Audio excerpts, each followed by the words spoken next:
itu untuk menguasai Yesus. Oke, itu dulu pertanyaan saya, oke?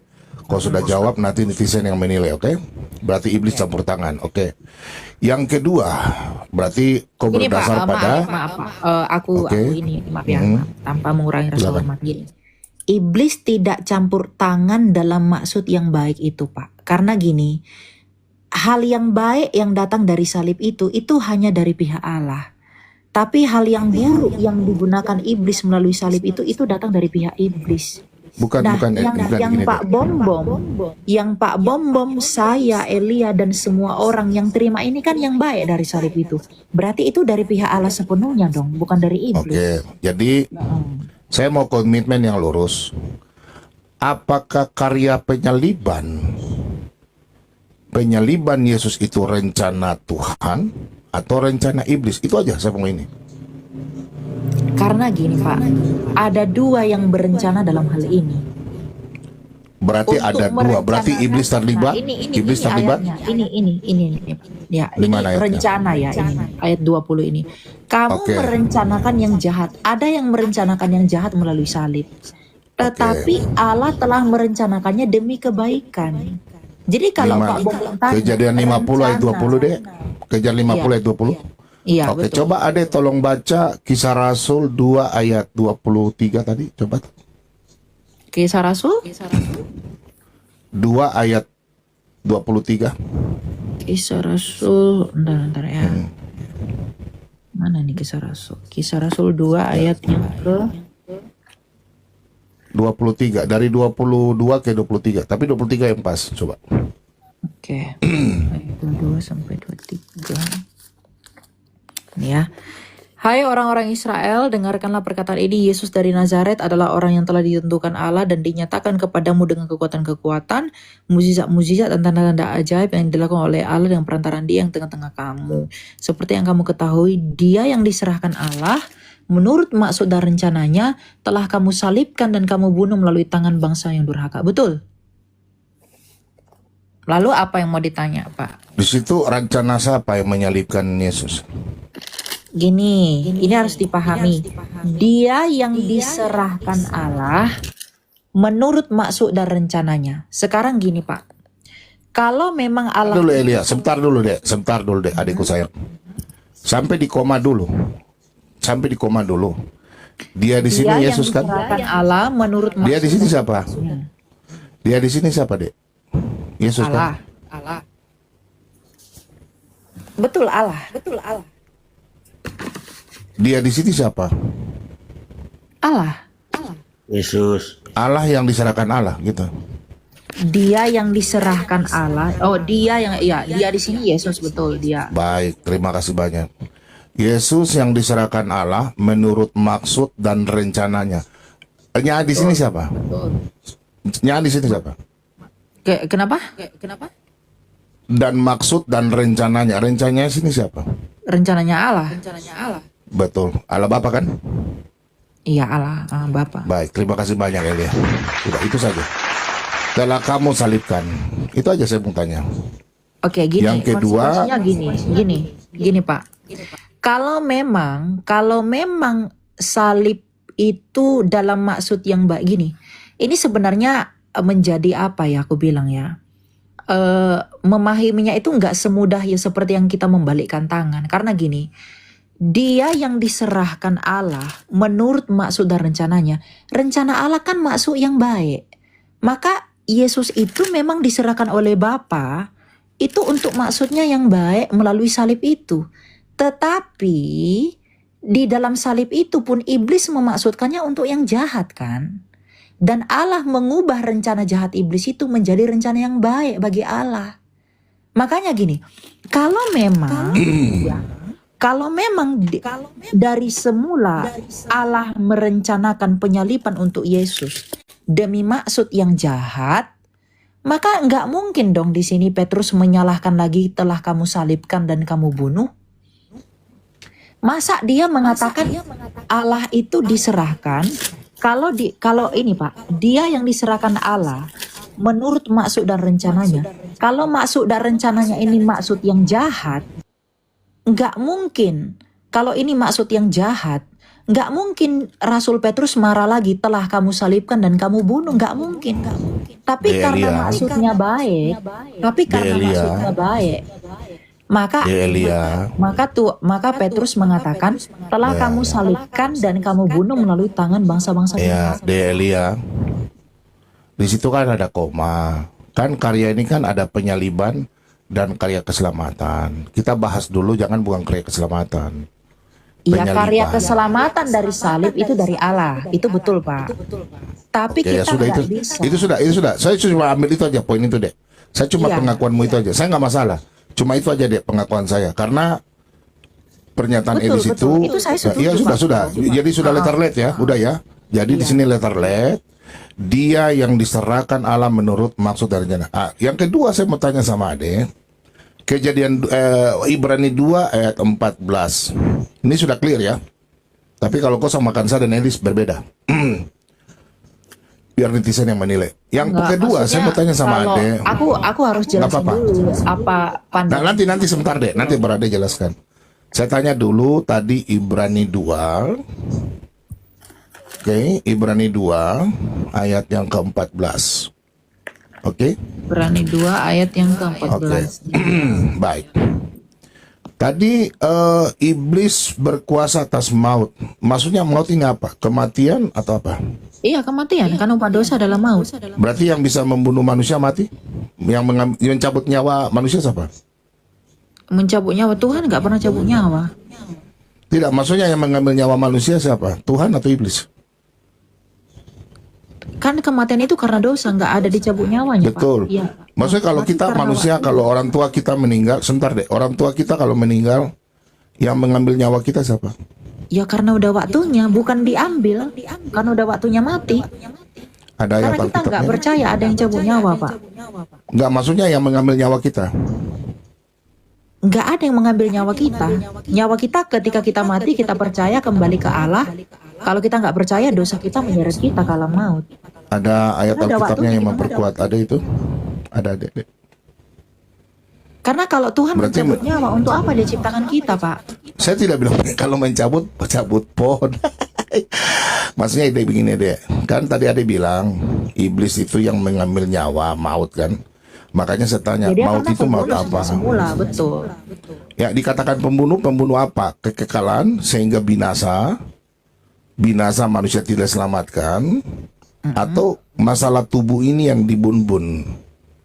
Ya, Tubuh. tidak diselamatkan dong, karena kan dia yang Oh, berarti iblis ini, Adam dan Hawa. untuk iblis ini binasa. bukan membunuh raga ya, bukan. Bukan. Ya membunuh raga dan membunuh jiwa. Membunuh raga dan membunuh Dia sebentar. ingin membunuh jiwa manusia ketika terpisah dari Allah dengan dosa itu. Sebentar, Dek. Contohnya gini Pak, Adam dan Hawa. Iblis itu menghasut Adam dan Hawa itu karena iblis ini pengen dia binasa kan. Tapi ketika Baik. dia jatuh dalam dosa, dia nggak langsung mati raganya. Saya tanya Edelia terakhir. Yang membunuh tubuh dan jiwa siapa? Yang membinasakan tubuh dan jiwa hanya Allah yang berkuasa. Baik, sudah diralat ya. Membunuh tubuh dan jiwa Allah. Oke. Yang Berarti yang membinasakan, tetapi gini loh, jangan belajar teologi itu jangan kayak belajar matematika, nggak bisa. Artinya Elia, ketika jangan iblis ajar saya. Elia nggak boleh begitu Elia. Jangan ada bahasa kesombongan. Nggak, dari tadi saya enggak sampaikan. itu bukan kesombongan, maksudnya gini loh. Belajar Bukan teologi, Elia sebentar Pak. Elia. Ntar Elia. Nggak apa-apa deh. Nggak Enggak, usah. bentar. Oke. Ini aku jelasin dulu, Rendahkanlah Elia. Elia sebentar Elia. Kok Saya ikut jadi? Elia punya mau nih dong. Sebentar aja Elia. Boleh saya, Bobo. Sebentar, jangan ini Tom punya ade nih. Luar biasa nih. Enggak. Tadi Elia sudah ralat ya. Enggak, aku nggak meralat. Saya lebih tahu argumen saya dari Pak Bomom sendiri. Ya nggak apa-apa. Yang membunuh tadi saya ada rekam jadi membunuh Iya, ini jiwa. saya mau jelaskan dulu atau enggak? Kalau Sebentar deh. Enggak usah, enggak apa-apa. Nanti kau jelaskan. Sebentar Elia, santai aja nih. Enggak, sebelum Yang- lanjut ini saya mau jelaskan atau enggak dulu. Yang saya maksud apa? Nanti sebentar itu deh. Sebentar deh. Habis itu kau bicara panjang lebar nggak apa-apa. Karena Membunuh jiwa. konteks pembinasaan ini harus dipahami apa dulu. Ya nanti kau jelaskan. Saya cuma tanya sebentar, nanti bisa diam sebentar ya Lia ya. Jangan tanya gini. Kalau kita belum clear satu poin, etika diskusi itu kalau belum clear satu poin jangan lompat ke poin Enggak, saya lain. tanya Ibrani 2 ayat 14 loh, Dek. Iya, Ibrani 2 justru ayat 14. itu yang aku mau jelasin. Oh iya, kau jelaskan dulu. Oke, baik. Silakan, Di bawah, silakan. keluar dari merunut diferensiasi dari ayat ini kan Pak Bom bilang. Kan sudah selesai Berarti penyaliban ya.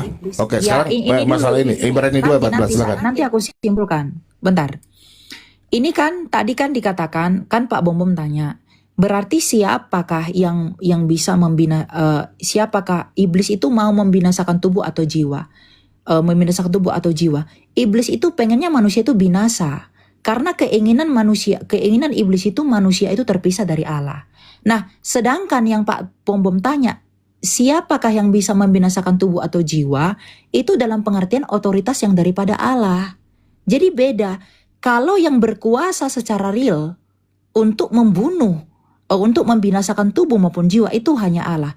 Tapi Allah nggak pernah menginginkan kita untuk binasa, Pak.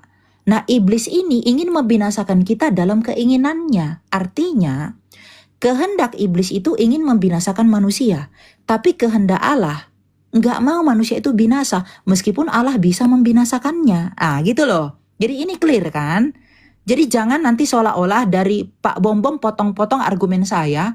Orang-orang berpikir bahwa saya ini menyamakan Allah dengan iblis. Itu tidak fair. Ya, jadi dalam artian kalau Allah itu bisa membinasakan itu karena dia memang mampu. Tapi Allah tidak pernah mau membinasakan manusia.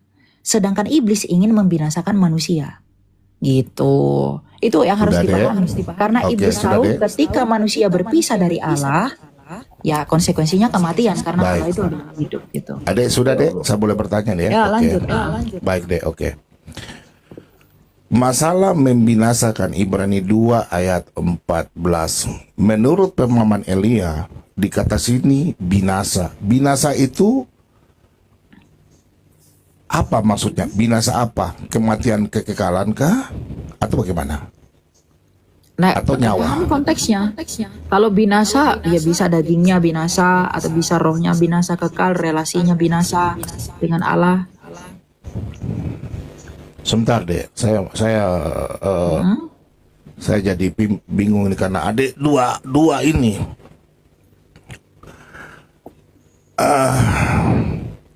Coba adik tolong fokus pertanyaan saya. Ibrani 2 ayat 14 itu binasa itu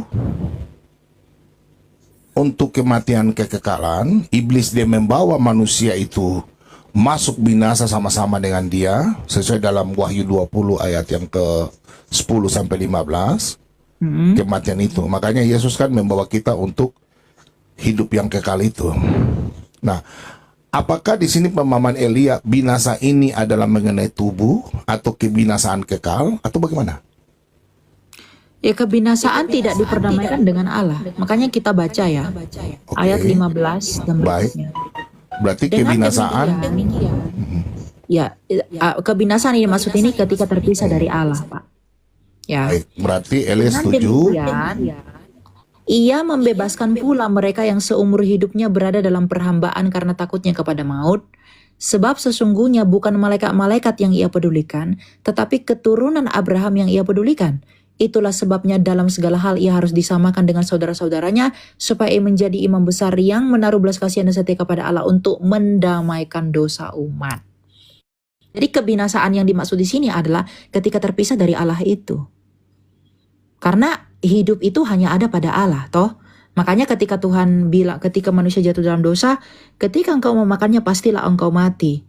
Mengapa Tuhan bilang ketika engkau memakannya pastilah engkau mati? Tuhan mau bilang, kalau kamu tidak mengasihi aku, pastilah engkau terpisah dari aku. Nah, terpisah dari Allah itu artinya apa? Allah itu kan hidup. Maka terpisah dari Allah adalah kematian.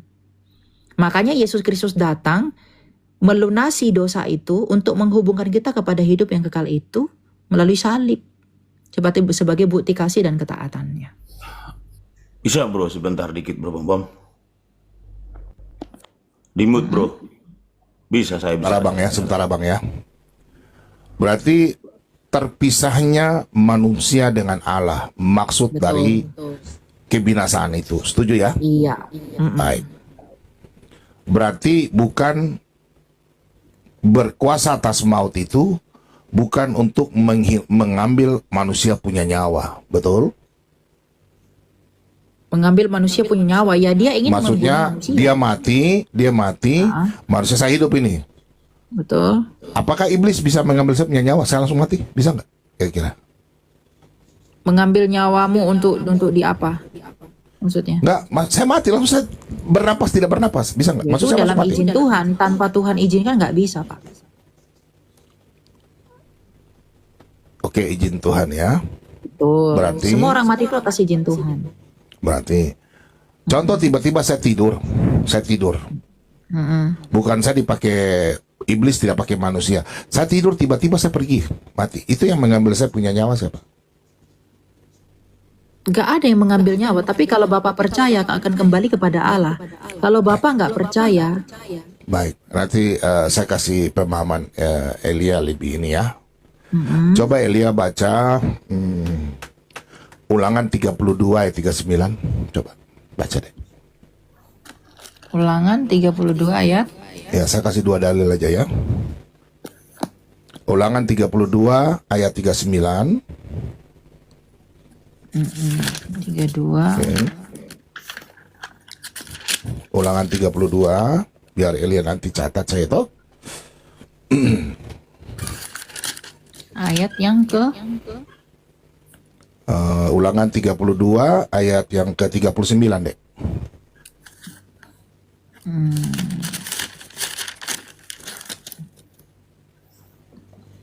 Lihatlah sekarang bahwa akulah dia, tidak ada Allah kecuali akulah yang mematikan dan menghidupkan. Aku telah melukai dan aku akan menyembuhkan.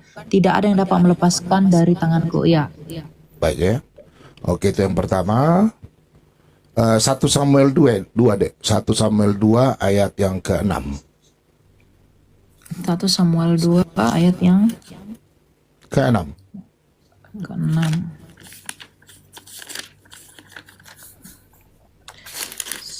1 Samuel 2 ayat yang ke-6.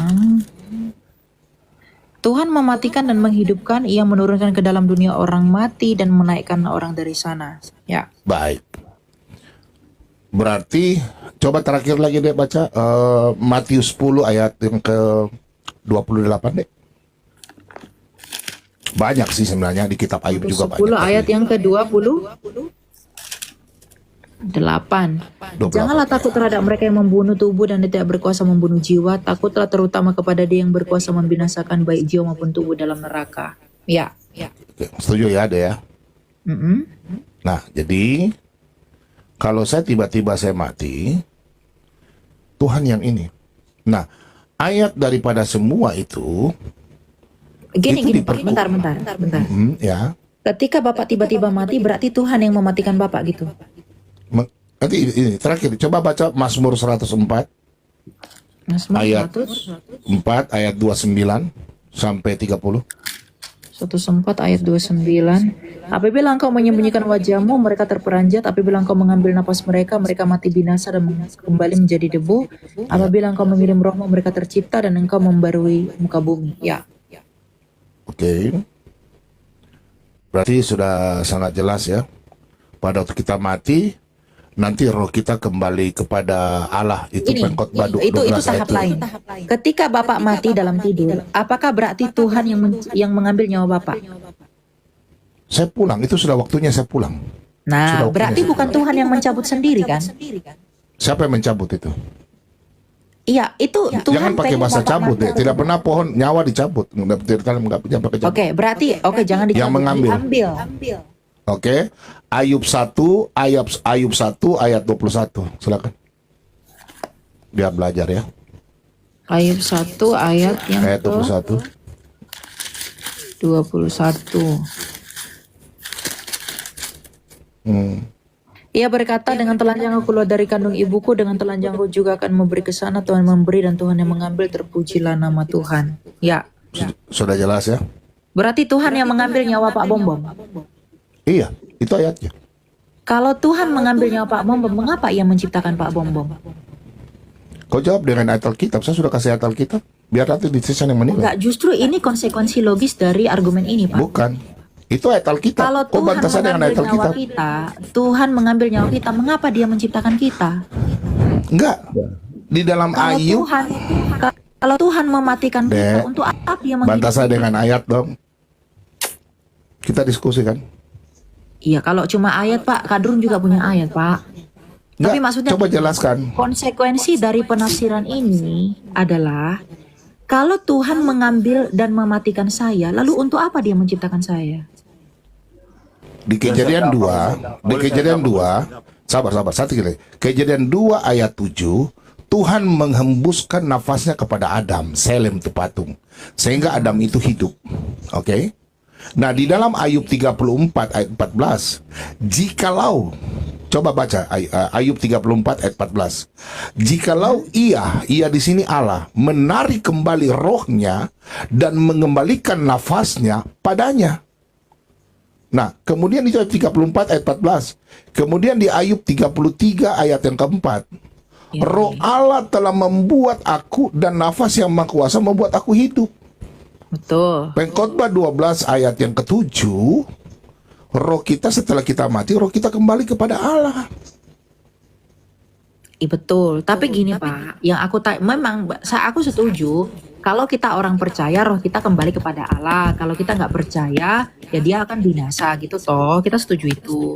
Tapi gini, masalah mematikan ini kalau menurut seperti yang Pak Bom Bom sampaikan, untuk apa Tuhan menghidupkan aku kalau dia pada akhirnya akan mematikan aku? Saya kan tadi sudah jelaskan ayat Alkitab. Enggak, tujuannya apa Pak?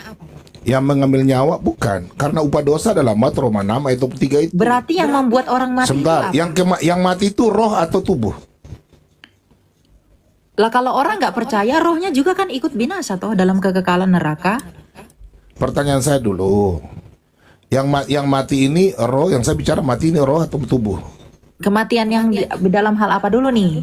Saya mati nih. Ya, Pemirsa, kalau saya mati itu tubuhnya mati tinggal, rohnya masih tetap hidup. Tapi kalau dia percaya Tuhan, dia ke Firdaus. Dia nggak percaya Tuhan, ya dia binasa, itu mati kekal. Bisa bantah saya dengan ayat-ayat Alkitab yang tadi Delia? Enggak, maksud saya gini Pak. Justru karena dengan ayat-ayat yang banyak yang Pak Bom Bom sampaikan tadi, aku menghargai itu karena itu datang dari kitab suci kita yang kudus toh. Nah tapi gini, kalau Tuhan mencabut atau mengambil nyawaku, kenapa dia membuat aku? Kenapa dia menciptakan aku? Kalau pada akhirnya Tuhan mengambil nyawa kita, mengapa dia menciptakan kita dan menghidupkan kita? Berarti Allah Jadi kayak sandiwara dong. Berarti menurutmu iblis yang mengambil nyawa? Bukan, dia ingin kita binasa. Upah dosa, saya nggak bilang Jangan iblis campur mengambil nyawa, kebinasaan, Dek. Pak. Gini, Tadi kan saya bilang di saya nggak kejadian. bilang iblis yang mengambil nyawa, tetapi iblis ingin Bisa kita ilmu binasa. pakai ilmu, jangan exegesis kah? Exegesis dong. Nah justru ini konsekuensi penafsiran yang Pak Bom Bom sampaikan ini yang aku tanya. Saya kesetujukan ayat Alkitab loh. Kalau memang Eli bisa menjawab saya, bantah saya pakai data. Dari tadi saya pakai data loh. Eli nggak pakai data, cuma berbicara begitu aja. Oke, berarti ketika Allah menghembuskan nafasnya kepada manusia, berarti Manusia itu hidup. ingin Manusia itu hidup. dimatikan. Tidak. Rancangan Allah, rancangan damai sejahtera. Tapi yang kau pulang dan tidak itu Tuhan punya rencana. Iya, yang Ada mengambil waktunya. nyawa siapa? Ya Tuhan kan tadi kasus ayat ulangan 32 itu ayat 39. Berarti Tuhan yang mematikan. mengambil nyawa manusia, lalu untuk apa diberikan? Pulang, sudah waktunya dia pulang. Berarti Sekarang bukan karena pertanyaannya, dosa. dosa Jadi orang itu itu mati karena dosa atau Tuhan mengambil? dosa itu kematian kekekalan deh. Upah dosa adalah maut. Oh, berarti sejak semula Tuhan menciptakan Adam itu untuk mati tubuh, Pak? Tidak, karena dia dosa, makanya dia mati. Oh, tadi katanya dosa mati kekekalan. Loh, itu kan iblis yang membuat kematian kekekalan itu. Kalau tidak percaya Yesus, kematian Enggak. kekekalan. Tadi Bapak bilang dosa menyebabkan mati kekal. Atau apa sih? Bilang apa? Upah dosa adalah maut. Betul, upah dosa adalah maut yang kekal. Maut itu kan makanya tubuh manusia itu kan bisa mati karena dia berdosa. Makanya rohnya kan pulang. Rohnya pulang kemana? Kepada Bapa atau kepada iblis? Kalau dia orang percaya ya kepada Allah lah. Kalau nggak percaya ya binasa ke neraka. Enggak, pada waktu orang mati sekarang begini, orang yang mati yang tidak percaya Yesus, rohnya sekarang ada di mana? Mutar-mutar Di ini alam si maut. Elia Erion ini mutar-mutar. Izin Pak Bobom sebentar. Ya silakan. Santai ya, jangan ribut ya. Nanti Ya, santai aja. room saya room cut. Santai aja. Santai. Teman-teman, ya, ini dengar baik nih saya Timotius. Ya. Pertanyaan Edis tadi sama si Oki, dengar baik nih. Hampir 1000 dengerin. Oke, itu siapa ya? Sebentar, Elia. Oke, apologet. Ya, apologet. Penyalipan Kristus A. Ini kalau orang teknik begini bicara. Penyalipan Yesus Kristus di kayu salib. Pilihannya A. Rencana Bapa. B. Direkam nih, kasih sama si Edis di botol itu. Sama si Sofi itu.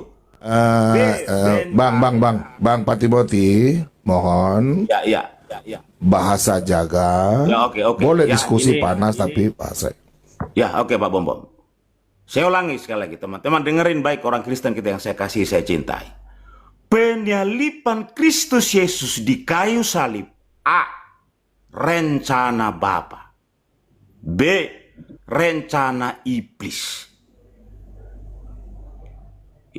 Edis mengatakan kalau kita ujian, ini rencana siapa? Nah, Edis mengatakan rencana iblis. Berarti teman-teman besok kalau ke gereja hari Minggu setiap ada perjamuan dan ada salib Kristus, berarti itu rencana iblis. Omodarto. Tadi Elia mengatakan ada dari sisi ini, dari sisi ini. Dari sisi opo? Dari kekekalan bahwa Kristus harus mati di kayu salib. Itu rencana Bapa. Karya Bapa. Tadi malah Susopi tadi dalang. Jangan buat dalang. Coba kalau tulis dalang itu rubah menjadi rencana. Jangan buat dalang. Jadi Kristus mati di kayu salib itu rencana Bapa. Buktinya apa? Saya ambil kitab dari inilah Injil Matius lah. Ketika Yesus 3 kali berdoa kepada Bapa. 3 kali loh. Bapa, jikalau boleh cawan ini lalu daripadaku. Dia menjumpai murid-muridnya udah tidur. Balik lagi dia lagi berdoa lagi. Bapa, jikalau cawan ini. Cawan itu berbicara penderitaan. Kematian Kristus yang luar biasa. Yang terkutuk, yang tragis, yang luar biasa itu. Dia harus tanggung itu. Balik lagi ke murid-muridnya. Sampai 3 kali Yesus berkata, jikalau boleh, tapi bukan kehendakku, kehendakmu. Jadi, kematian Kristus, saudara-saudaraku yang terkasih, yang saya sayangi umat Kristen semua di bawah kolong langit ini, khususnya pengagung Edis TV, Justin, dan juga Sofia, itu sudah rencana Allah Bapa dari kekekalan bahwa Kristus putranya yang sangat dia kasih. Kalau memang Dengar pembunuhan dulu, Kristus Elia. adalah Sebentar rencana lagi saya akan Bapa. live. Elia, tadi Elia bicarakan sudah panjang. Udah Nggak panjang ada setengah yang jam potong. kamu. Tenang aja, nanti Kalau Elia- kamu mau ke kokomal saya kasih kamu karpet merah. nggak boleh. Jadi nggak boleh. saudara-saudara Santai. kasih dalam Tuhan. Kematian Kristus dan penyalipan Kristus itu adalah rencana Allah yang agung dari kekekalan bahwa putranya yang sangat dia kasih, dia cinta itu harus mati di kayu salib. Menderita luar biasa. Makanya sampai 3 kali Yesus berdoa ke Bapaknya sebagai kodratnya sebagai manusia.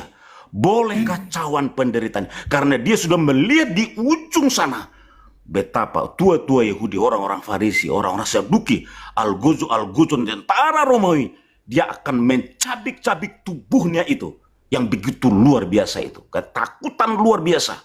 Makanya dia berseru, bahkan sampai meneteskan darah oleh karena pergumulannya. Tetapi apa kata Yesus? Kehendakmu. Jadi Yesus itu rencana dan kehendak Bapa akan mati di kayu salib untuk menebus dosa saya, keluarga saya, dan kita semua. Itu Pak Bom. Ya, saudara-saudara pengagung Edis TV, saya memahami psikologis Anda. Tapi ketika kau pandang salib Kristus, Itu rencana Bapa, bukan rencana iblis. Besok kamu ke gereja melakukan perjamuan asa yang kudus. Salib Kristus yang di rumahmu itu bukan rencana iblis itu. Kau gantung itu semua di dinding rumahmu. Rencana karya Allah Bapa yang begitu agung, yang sudah ditetapkan dari kekekalan sebelum segala sesuatu ada, bahwa putranya yang tunggal itu akan mati dan menderita di kayu salib 2025 tahun yang lalu. Semoga Tuhan memberkati kita semua. Pak Bom, Tuhan berkati brother. Ya, Saudara aku sebelum Ilion, turun, Tuhan sebelum memberkati. bobo, Saya turun. aku mau Ya. tanya satu hal aja. Saya sepakat dengan Pak Timothy bahwa hal yang baik yang diubahkan oleh Allah melalui salib itu adalah menyelamatkan kita. Tapi kalau pembunbunan Kristus di salib adalah memang rencana dan keinginan Bapa untuk membunbun Kristus, lalu mengapa Kristus bersabda, "Ya Bapa, ampunilah mereka, sebab mereka tidak tahu apa mereka perbuat." Bukankah itu keinginan Bapa, dan apakah Kristus tidak tahu itu rencana Bapa? Lalu mengapa ia menyuruh orang mengampuni orang yang melakukan kehendak Bapa? Kalau pembunbunan Kristus memang kehendak dan keinginan Bapa, lalu mengapa anaknya menyuruh Bapanya harus mengampuni orang yang melakukan kehendak Bapanya? Berarti Bapa dan anak bersandiwara di Kalvari. Bukankah begitu? Berarti Allahmu tidak satu kehendak. Allahmu banyak kehendak. Lalu kamu mengaku sebagai Tritunggal. Itu saja. Ya, silakan. Itu untuk siapa? Saya atau untuk siapa? Ya siapa aja Pak. Lanjut. Ya, tolong jawab, saya punya tadi pertanyaan dan kau Ini tunjukkan dulu ayat aja untuk Pak. bantah saya. Aku nyambung Pak. Nggak usah. Nanti Ya sebentar udah, saya aku akan turun jawab itu. dulu ya. Terima kasih. Oke deh, oke, makasih ya. Oke. Kalau dengan hanya cuap-cuap saja, mending turun. Ya, sorry ya. Bahaya pernyataan tadi itu Pak Bom. Itu pernyataan bahwa di situ ada 3 Tuhan di situ. Bahaya itu pernyataan itu. Ditarik lagi. Enggak. Sebentar, gini ya. Makanya saya udah kasih ayat. Bantah. Tolong, mohon maaf Pak sebentar. Bom, si Billy bisa Nanti, di mana nanti. kek? Iya, nanti. Enggak Nanti aku apa-apa. sama Nanti. dia. Bisa kesurupan saya nanti Pak. Billy, diam saja. Kalau kau ribut, saya kasih turun, oke? Kau ribut, saya kasih turun. Kau adik saya. Ya, kepemahamanmu oneness, tapi saya nggak bisa karena ada hubungan ya. Oke, jadi gini, saya silakan kalian bantah saya, tapi dengan bantah saya jangan pakai ilmu exegesis. Saya nggak suka itu. Jangan kita pintar karena berkuar-kuar. Ya, di sini orang Kristen, apalagi kita orang Protestan, Alkitab itu utama firman Tuhan. Kita di sini diskusi, jangan menafsirkan. Tolong bantah, saya punya Kisah Rasul 2 ayat 23. Yang kita bahas ini bukan karya keselamatan. Masalah penyaliban, karya penyaliban itu, ya. Sisihkan itu dulu. Makanya di Kisah Rasul 2 ayat 23, di situ ada tanda kutip koma.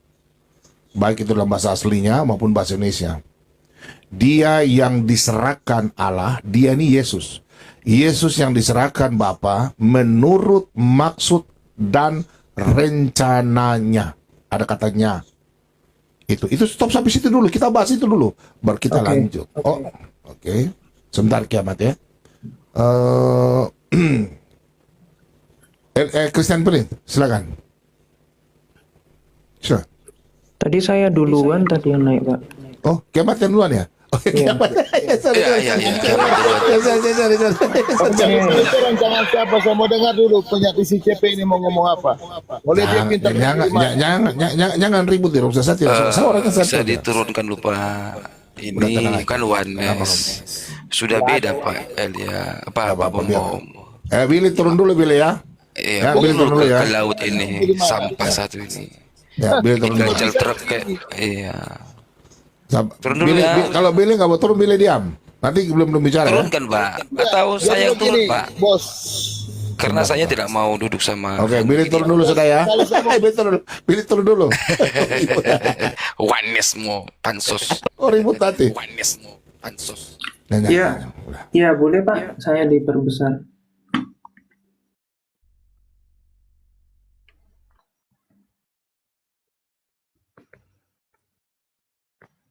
Iya.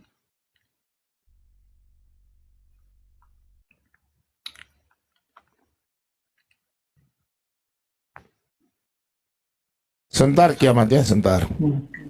Saya pakai Virtex ya, makanya saya punya akun ini tampias-tampias. Sebentar ya. Oke, lanjut. Silakan. Ini boleh diperbesar? Entar. Oke. Oke. Jadi sebetulnya ini kemarin sudah saya bahas sih. Jadi kalau berbicara tentang di dalam Kisah para Rasul 2 ayat 23 ya, dia yang diserahkan Allah menurut maksud dan rencananya. Apa maksud dan rencana Allah? Apakah untuk menyakiti sang putra melalui kodrat kemanusiaannya? Apakah seperti itu? Kita lihat di dalam Ibrani 2 ayat 14. Di sini rencananya untuk apa? Ternyata untuk memusnahkan dia, yaitu iblis. Jadi maksud dan rencana Allah itu apa? Untuk membantai iblis, membantai kuasa maut melalui apa? Melalui pentiadaan kematian, dengan mengambil kematian dan membangkitkan. Melalui apa? Kodrat kemanusiaan Kristus. Itu maksud dan rencananya. Nah, tetapi maksud dan rencana iblis apa? Kita lihat di dalam Matius 26 ayat 4 dikatakan, dan mereka berunding ini.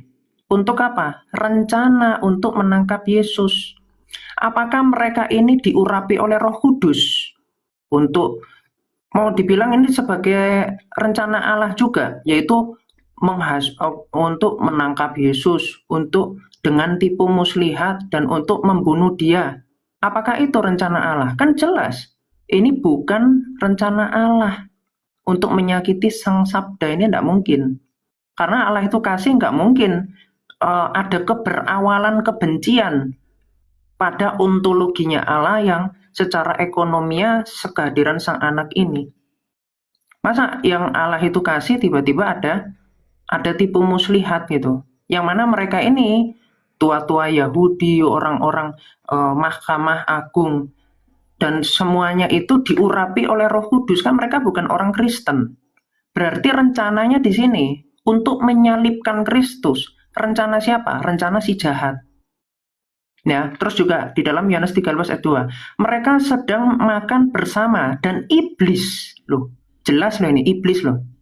Iblis telah membisikkan rencana dalam hati Yudas Iskariot. Jadi karena di sini iblis termasuk di sini pun rencana untuk menyakiti Kristus itu adalah rencana dari iblis. Ya, jangan sampai kita bilang, ya ini pokoknya cuma satu rencana doang. Jadi kalau rencana untuk menyalibkan Kristus, untuk menyakiti Kristus, itu adalah rencana dari si jahat. Tetapi bicara tentang rencana Allah, maksud dan rencananya apa? Untuk membantai iblis dengan apa? Dengan maksudnya iblis itu. Makanya ini saya tunjukkan ya. Makanya di dalam seluruh penjelasan patristik, ini kemarin sudah dibahas ya, iblis itu tertipu dengan tipu dayanya sendiri. Makanya ini dijelaskan siapa? Gregorius dari Nisia abad keempat. Di sini dijelaskan tentang umpan ikan. Jadi seperti ada ikan gitu ya, tetapi kait keilahiannya itu tidak dinampakkan oleh Kristus. Itu yang disebut sebagai kenosis. Ya, tidak menampakkan. Jadi ketika Kristus menghadapi iblis, dia sepertinya dia lemah. Nih, jadi dijelaskan di sini iblis itu digambarkan sebagai monster laut tertipu oleh kemanusiaan Yesus yang tampak lemah dan fana, sehingga apa? Berusaha menelannya melalui penyaliban. Tetapi ketika menelan malah dihancurkan dari dalam oleh Kristus. Makanya dikatakan ini, namun kemanusiaan Yesus bagaikan umat yang menyembunyikan kait keilahian. Saat iblis mencoba menghancurkan Yesus, keilahiannya justru menghancurkan kuasa iblis dari dalam. Ya, dan masih banyak lagi teks patristik lainnya. Dari Yohanes Chrysostomus juga menekankan apa? Bahwa iblis bertindak berdasarkan kebanggaan dan keinginan untuk menghancurkan Mesias. tetapi tanpa menyadari bahwa kematian Yesus justru akan menjadi kemenangan atas maut. Jadi kematian Kristus masuk dalam kerajaan maut itu adalah malapetaka bagi iblis. Iblis maunya apa? Oh, ini dengan kecerdasannya dia, dengan keberaniannya dia berpikir, tetapi justru Tuhan menunjukkan kebodohannya dia dari kecerdasannya si iblis itu sendiri. Makanya dia tertipu oleh tipu dayanya sendiri. Terus juga di sini juga menjelaskan penyaliban sebagai kegenapan dari rencana Allah. Rencana Allah itu apa? Bukan menyakiti Kristus. Itu yang saya kemarin bilang, itu penal substitution. Kalau nggak salah kemarin ada elang ya naik ya. Elang ini kalau mendukung konsep penal substitution berarti dia udah bertentangan dengan doktrin di Katolik sendiri. Ya nggak tahu saya kok bisa mendukung tentang penal dia. Sedangkan dalam iman yang ortodoksi diajarkan oleh gereja sejak awal, itu gak ada konsep penal-penalan ini. Menyakiti itu konsep dari takdir-takdir itu tadi. Dari ketuhanan sudah direncanakan, sudah diskripsi segala sesuatu. Gitu ya. Sebentar Kiamat, saya potong dulu. Penjelasannya simpel. Rencana iblis itu apa? Untuk menyalibkan Kristus. Rencana Allah untuk bisa dengar nggak ya, teman-teman? Kristus menghancurkan iblis. Tes. Ya, sudah jelas. Gimana Pak? Bisa dengar suara saya, teman-teman? Bisa. Tes 1 2 3. Bisa nggak ya? Iya, sudah Pak. Kiamat bisa dengar? Bisa dengar. Christian Priest bisa dengar? Bisa. Oh iya, sorry. Sebenarnya Kiamat, sebentar. Ada dua hal yang pertanyaan saya mau bertanya. Pada waktu Yesus belum disalib, Yesus tahu nggak kalau dia akan disalib? Akan disalib kan dia maha tahu. Tentu tahu. Hah? Tentu tahu. Apakah pernah Yesus dia berkata bahwa dia akan disalibkan? Ada. Di dalam Lukas 24 ayat 44 sampai 46. Ya. Lukas berapa? 24 ayat 44. Itu sudah selesai. Pertanyaan saya, sebelum penyaliban, apakah Yesus ada berkata kepada murid-muridnya bahwa dia akan disalibkan? Kan dia kan maha tahu. Jadi Kristus sudah mengatakan bahwa jangan memberitahu mereka bahwa aku itu Mesias. Bukan itu pertanyaan saya, Kiamat. Bukan itu pertanyaan saya. Pada waktu kan tadi Kiamat bawa di Matius 26 ayat 2. Pertanyaan saya sebelum Matius 26 itu, apakah Yesus ada bilang kepada murid-muridnya bahwa dia akan mati dalam bentuk disalibkan sebelum orang Yahudi tentukan itu? Ya, terus hubungannya apa, Pak? Pertanyaan saya itu saja. Apakah Yesus akan... Yang jadi masalah ini kan penyaliban ini karya apa? Iya, menurut Kiamat, itu saya mulai ke situ. Kan itu kan poinnya. Iya. Kan tadi Kiamat bilang dalam Kisah Rasul 2 ayat yang ke 23 itu kan ada dua macam. Karya penyaliban dan keselamatan, gitu. Nah, tadi Kiamat menjelaskan apa yang dibicara kau lari ke Ibrani 2 ayat 14. Tuhan itu harus menjadi sama dengan manusia, toh? Mempunyai darah dan daging. Itu sesuai dalam Roma 1 ayat 3, Roma 8 ayat 3, Yesaya 43 ayat 4, itu maksudnya. Nubuatan itu harus dia menjadi sama dengan manusia. Nah, pertanyaan saya, tadi Kiamat bawa mundur ke Matius 26 ayat yang kedua. Pertanyaan saya ada dua. Yang pertama, apakah waktu Yesus sebagai manusia sebelum disalibkan, dia berkata nggak sama murid-muridnya bahwa dia akan mati dalam keadaan disalib? Ya, terus hubungannya apa, Pak? Dengan rencana penyaliban. Hubungannya apa?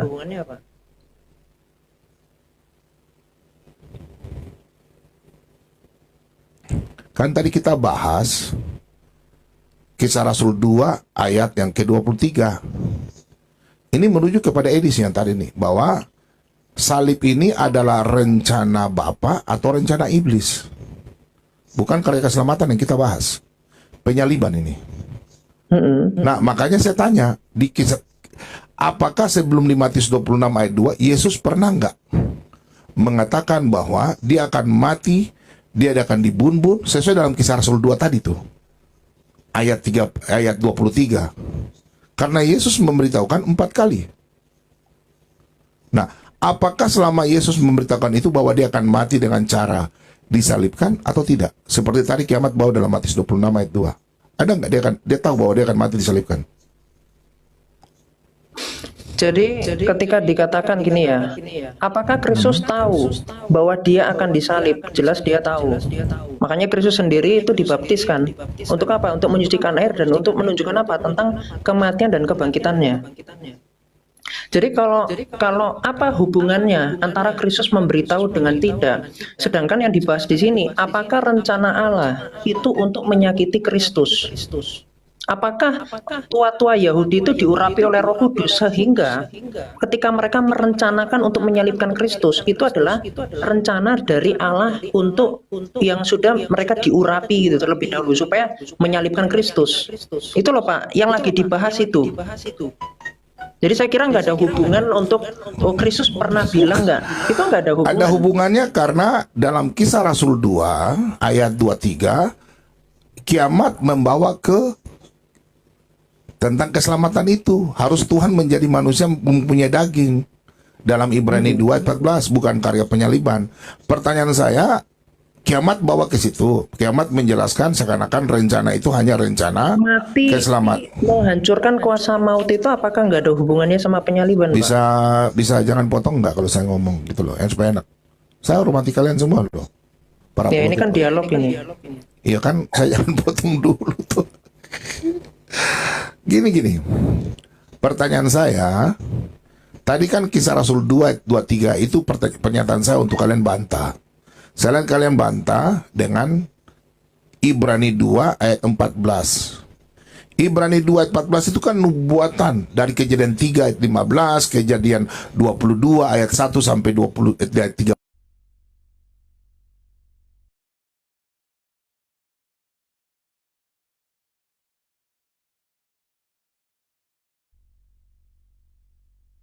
Kena band ya mic-nya. Halo Ki, suara mana Ki? Coba tes Ki. Ya, jadi kalau sebelumnya Kristus pernah bilang nggak kepada para murid sebelum disalib, pernah bilang apa enggak? Itu pernah. Misalnya di mana? Di Markus 9 ayat 31 dikatakan ini, sebab ia sedang mengajar murid-muridnya, ia berkata kepada mereka, anak manusia akan diserahkan ke dalam tangan manusia dan mereka akan membunuh dia, dan 3 hari sesudah ia dibunuh ia akan bangkit. Itu masalah menbun-bun. Akan ada contoh dalam Matius 20 ayat 19 kan. Itu pertanyaan saya. Yesus sudah tahu bahwa tadi kan kiamat ke bawah orang Yahudi dia merencanakan. Nah memang Tuhan izinkan mereka merencanakan buruk-buruk itu. Tapi Tuhan sudah tahu bahwa nanti dia akan mati Tuhan disalib. mengizinkan atau Tuhan yang menyuruh mereka? Mengizinkan. Ayub 1 ayat 12 mengizinkan. Berarti rencana untuk menyalibkan Kristus, untuk menyakiti Kristus ya, untuk menyalibkan ukuran Bukan, sabar pakunya dulu, berapa sabar dulu. senti. Saya belum selesai. Itu rencana siapa, Sebentar Pak? kiamat. Itu poinnya. Sebentar. Itu To the point rencana aja. Saya nggak mau kalian abu-abu.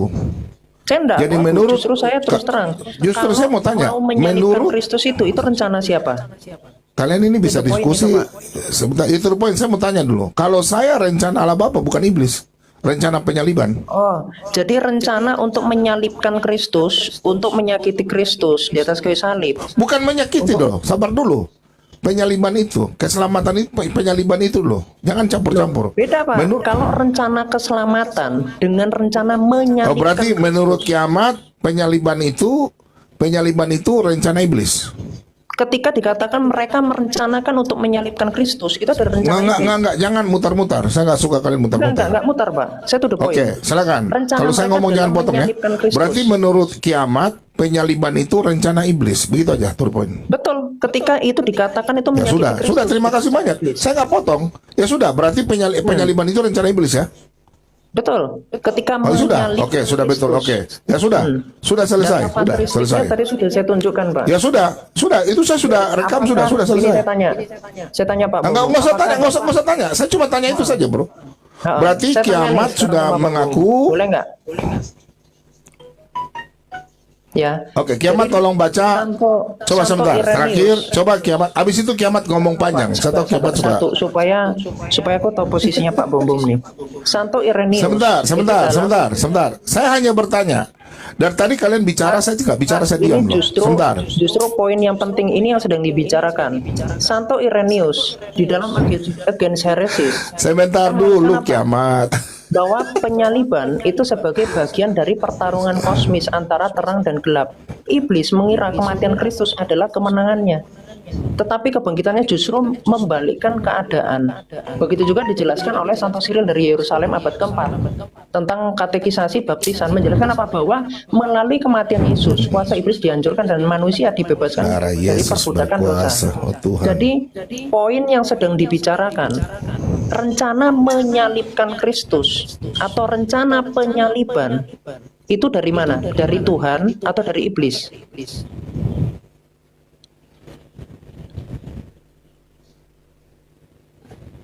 Silakan Pak. Nggak, saya tanya kau tadi, itu saja.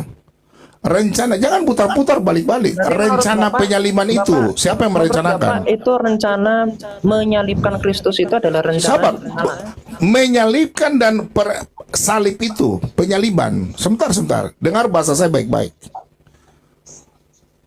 Arti rencana penyaliban Yesus itu rencana siapa? Penyaliban itu. Rencana iblis. Oke, terima kasih. Udah, saya nggak usah ribut dengan kalian. Saya nggak mau ribut, itu saja. Rencana ini bukan rencana. Udah nggak usah. Orang semua sudah tahu bahwa saya bilang mengatakan. Saya mau tahu jelaskan sebentar. Menurut Bapak nih, rencana Oke, rencana coba tolong baca penyaliban Yohanes yang 19 ayat 10 dan 11. rencana keselamatan. Sudah, tidak apa-apa. Bapak sepakat nggak? Ada dua hal. Oh, saya nggak sepakat dengan kalian. Udah, kita nggak sepakat. Berbeda nggak apa-apa. Sebentar. Rencana keselamatan. Saya nggak sepakat dengan kalian. Udah, nggak apa-apa. Kita berbeda nggak apa-apa. Oke. Sebentar. Berarti menurut Bapak di dalam Matius 26 ayat 4 mereka merundingkan suatu rencana untuk menyalibkan Kristus. Itu rencana Allah. Loh, masa rencana Allah? Duh, gimana Pak? Sekarang Tadi Bapak bilang Yesus tidak harus mati. sepakat. Sebentar, kau jawab, saya punya pertanyaan dulu. Tadi kan kau sudah jawab. No. Ini Kiamat. Matius 26 ayat 4. Kiamat, Di situ kalian ada sopan, kata saya sopan rencana. loh. Kalian sopan, saya sopan loh. Iya, saya juga sopan, Pak. Iya, makanya kalau saya ngomong jangan potong dong. Jangan kita Iya, ribut coba dong. Boleh Bapak saya, Pak? jelaskan tuh Kiamat. Matius 26 ayat 4. Ya, sabar. Itu rencana Allah atau rencana Sabar, iblis? saya Pak? sudah jawab. Itu bukan rencana Allah. Ya, coba. Itu bukan rencana Allah. Berarti rencana Sebentar. untuk menangkap Kristus, untuk menyalib Kristus itu bukan rencana. Sabar. Jangan langsung framing gitu kiamat. No. Saya mau fokus. Berarti Loh, kau yang untuk putar-putar kiamat. menyalib Sebentar, kalau kau Kristus, potong-potong, itu saya kasih rencana turun Allah atau kiamat. rencana Gini. iblis, Pak? Gini, jangan kau semua pendeta kau debat. Kau tidak diurapi kiamat. Kau nggak boleh begitu. Iya. Semua Itu pendeta, terserah kau Pak tidak Bung, boleh mau pendeta semua kau debat. apapun. Kalau Budia Salih kau boleh debat, kalau Ya. saya jangan kau debat ya. Ya silakan Oke? Pak. Bapak Oke. jawab Matius 26 ayat Iya, 4. sabar. Saya cuma minta Iya. komitmenmu saja. Penyaliban itu karya iblis kan, menurutmu kan? Berdasarkan Matius 26 ayat 4, itu iblis. Menurut Bapak gimana? Berarti karya Yesus harus mati di atas kayu salib sesuai dalam nubuatan para nabi. Itu memang rencana Itu iblis. sudah Bapak tambahi. Jadi Loh. kalau itu bicara rencana keselamatan. Loh gimana sih Pak? Kalau rencana keselamatan, loh gimana sih? Rencana penyaliban Oke. Kristus dari Begini. orang-orang tua-tua Yahudi. Saya tanya, yang mengeksekutor Begini. merencanakan penyaliban. Apa maksud di atas kayu salib itu tumitmu akan remuk itu? Itu maksudnya apa? lompat-lompat, Pak. Sebentar. Merencanakan Tuh poin aja. perencanaan penyaliban Kristus itu rencana Allah atau rencana iblis? Kiamat. Tolong. Nggak ada kaitannya Pak dengan kenapa kok harus di tangan, itu nggak ada kaitannya. Bukan tangan, bukan. Maksudnya di Kejadian 3 ayat 15 itu. Tulang tumitnya itu kan remukan. Kata remuk itu dia harus disalibkan atau apa? Itu dulu. Nggak Kejadian 3 ada. ayat Itu 15. nanti belajar ini Pak, perbandingan teks nanti antara Masoret dengan Septuagint. Tapi itu udahlah Pak, mungkin nggak ke situ. Oke, Tapi coba kau sekarang baca, yang tolong baca, Fokus coba dulu, kiamat. Pak. Ya, coba fokus. Oke, ini fokusnya di sini. Coba tolong baca saya Di Yohanes dalam 19. Bapak kenapa nggak mau menjelaskan Matius? Iya, ini 26 saya mau jelaskan di sini. Jawabannya di sini. Coba tolong baca saya Yohanes 19 ayat 10 dan 11 coba. Ayat 10. Maka kata Pilatus kepadanya, jikalau engkau mau bicara dengan aku, tidakkah engkau tahu bahwa aku berkuasa untuk membebaskan engkau dan berkuasa juga untuk menyalibkan engkau? Yesus menjawab, engkau tidak mempunyai kuasa apapun. Ya karena otoritas dia mau menyombongkan diri di hadapan Kristus. Ya dia nggak punya kuasa apapun di dunia ini. Dia hanya Kuasa punya apa? Kuasa menyalibkan atau bukan? Kuasa hanya menyalibkan kuasa bukan? sepetak, yaitu apa? Kuasa Yaitu menyalibkan atau bukan? dia yang dalam mau dengan rencana untuk menyakiti Kristus. Kuasa menyalibkan bukan? Kuasa untuk menyalibkan bukan? Kalau bicara tentang kuasa, di sini kan ditunjukkan ada dua hal. Yang dimaksud Kristus apakah yang dimaksud Pilatus itu adalah kuasa Allah? Kan bukan. Tetapi yang dikatakan oleh Kristus itu adalah kuasa Allah dalam keselamatan. Jadi dia hanya ada kuasa, yang mana kuasa dari si jahat untuk menyakiti Kristus. Sedangkan yang Kristus mau katakan apa? Yaitu adalah iblis yang akan tertipu dengan apa? Oke. Dengan kepicikannya dia sendiri.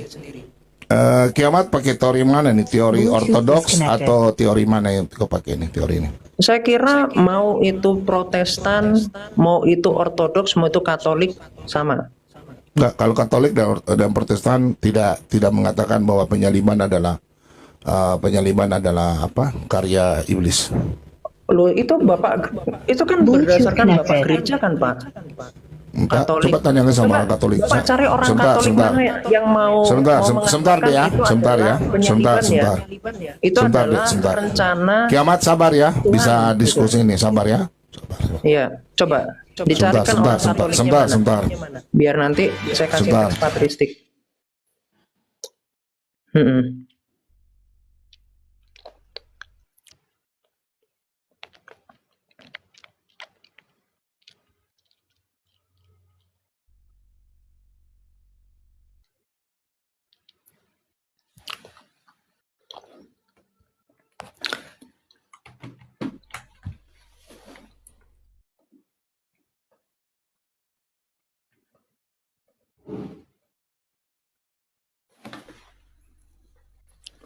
Itu dilarang bukan karena dia tidak mengerti Yesus mati, dilarang dengan membuat Petrus itu dicobai untuk menghalang-halangi karya itu supaya tidak terjadi, agar penebusan itu gagal gitu. Penebusan loh. Jadi kalau gitu apa yang dikehendaki iblis? Yang dikehendaki hanya untuk menghancurkan. Betul sama. Pada akhirnya penyaliban itu bukan kehendak iblis, bukan kehendak Kristus. Iblis tidak mau Yesus disalibkan. Intinya. Maka dia menggunakan cara trik macam-macam. Sebab dikatakan dalam 1 Korintus 2 ayat 9, ayat yang ke-8. Mulai ayat 7-8. Tetapi yang kami beritakan ialah hikmat Allah yang tersembunyi dan rahasia, yang sebelum dunia dijadikan, telah disediakan Allah bagi kemuliaan kita. Tidak ada dari penguasa dunia Yang ini. dimaksud penguasa dunia ini adalah para pengikut-pengikut roh jahat ini. Para pengikut iblis, ya. Terus? Yang mengenalnya. Sebab kalau sekiranya Tadi Romo Biantoro bilang apa? Yang ingin menyalibkan. Jadi rencana untuk menghalangi rencana keselamatan itu dilakukan oleh Petrus untuk Saya ulang membela lagi. Kristus. Saya ulang lagi. Betul. Saya ulang lagi. Jadi Saya sama dengan Romo Biantoro. Makanya saya tanya dulu sama. Yang dimaksud oleh Petrus itu apa? Jadi kalau Sabar, Kiamat. Menghalangi, Sabar. untuk Sabar. menghalangi rencana Kiamat, keselamatan. jangan begitu dong. Saya tidak suka begitu. Sabar, dong. Kalian suka bercerewet sama kadrun ya. Kita juga begini. Kan saya kan jawab Pak. Nanti kau jawab sabar. Ya udah silakan. itu apa yang dikehendaki iblis? Yang dikehendaki hanya untuk menghancurkan.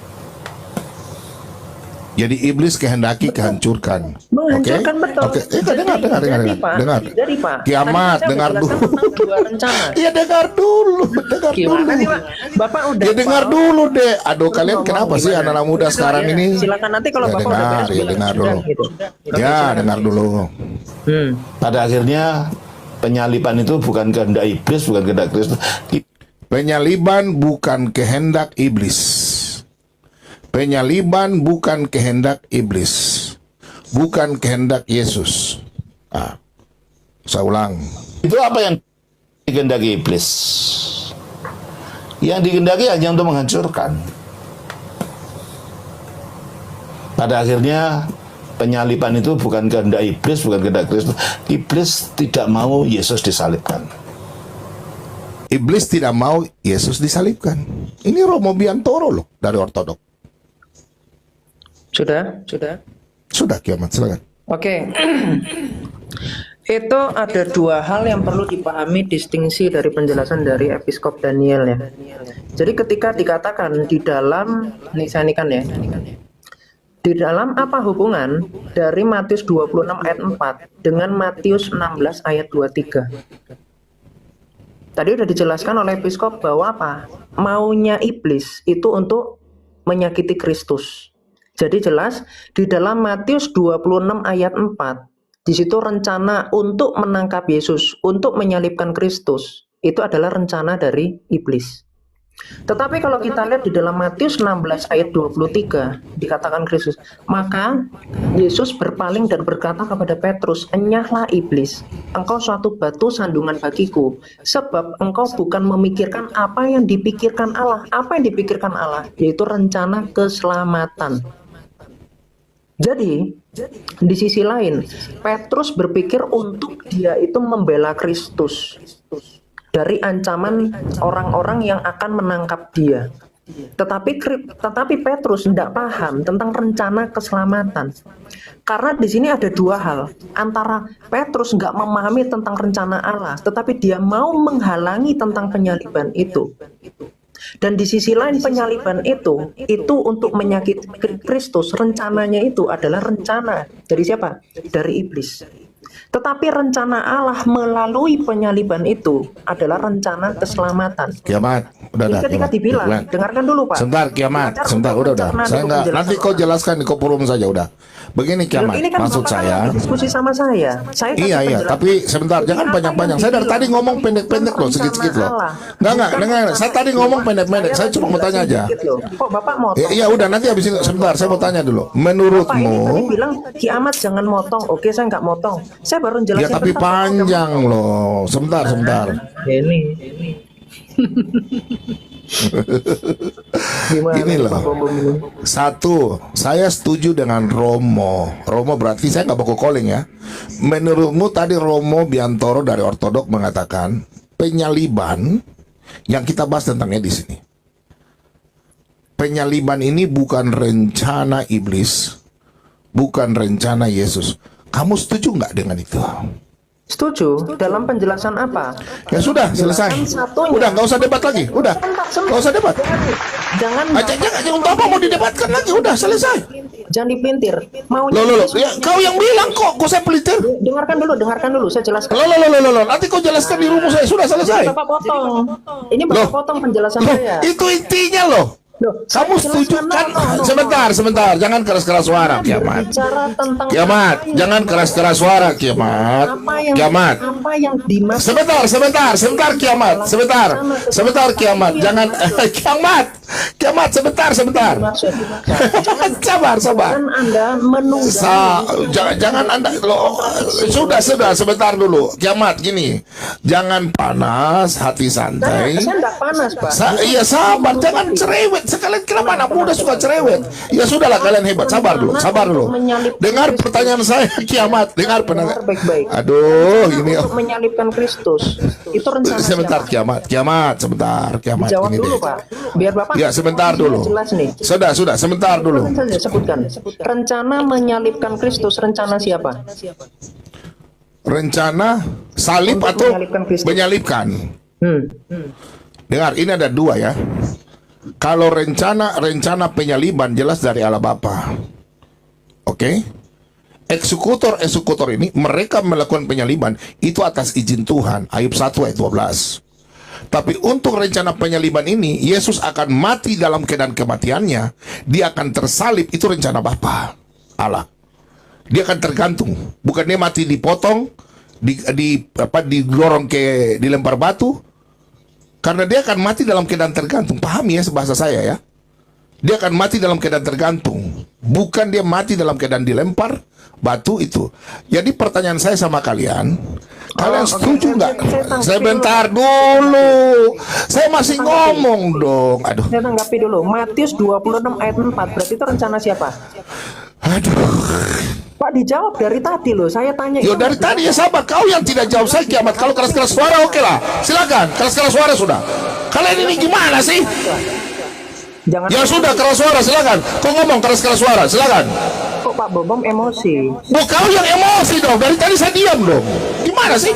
Hanya mengulang, Pak. Iya sabar dulu. Tadi kan saya santai dong. Saya sudah santai berarti kalian anak muda. Kan Matius 26 ayat 4. Iya, sebentar dulu. Pertanyaan saya, dengar ya, pertanyaan saya. Dengar pertanyaan saya. Loh, kok malah Tolong. pertanyaan dijawab, Pak? Matius 26. Saya akan jawab. Tadi kan saya sudah jawab barusan itu. Saya sudah jawab dengan aduh. Kata rencana. Ada kata rencana. Ya sudah, kau ngomong dulu. Saya diam dulu. Kau ngomong dulu sudah. Loh, ini saya sudah selesai, Pak. Matius Kau mau jawab bagaimana kalau kau ngomong? Kalau kau nggak kau turun saja sudah. Siapa? Pak. Begini kiamat. Aduh. Saya mau ngomong jangan potong dong. Saya minta Bapak. Ya diam, jelaskan bisa di-mute Kak, bisa di-mute ayat Kak, ini bisa di-mute saja, Kak tidak? Pak. Bisa di-mute Kak. Diam kau. Diam ya. Kau kan bertanya, saya sudah jawab. Belum. Kan, aduh, turun sudah. Kau mau ribut-ribut dan saya ribut, turun saya udah kiamat sudah, dah, turun. Kau biasa turun aja udah. Saya nggak suka ribut-ribut di sini. Gak boleh begitu loh. Waktu kau suruh saya jawab, kok ngerocos terus gimana sih?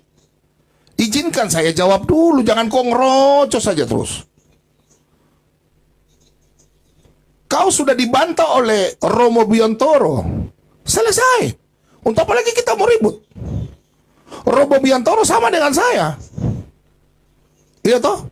Romo Biantoro mengatakan karya penyaliban itu bukan rencana iblis, bukan rencana iblis, bukan rencana Yesus, rencana Bapa. Sudah selesai.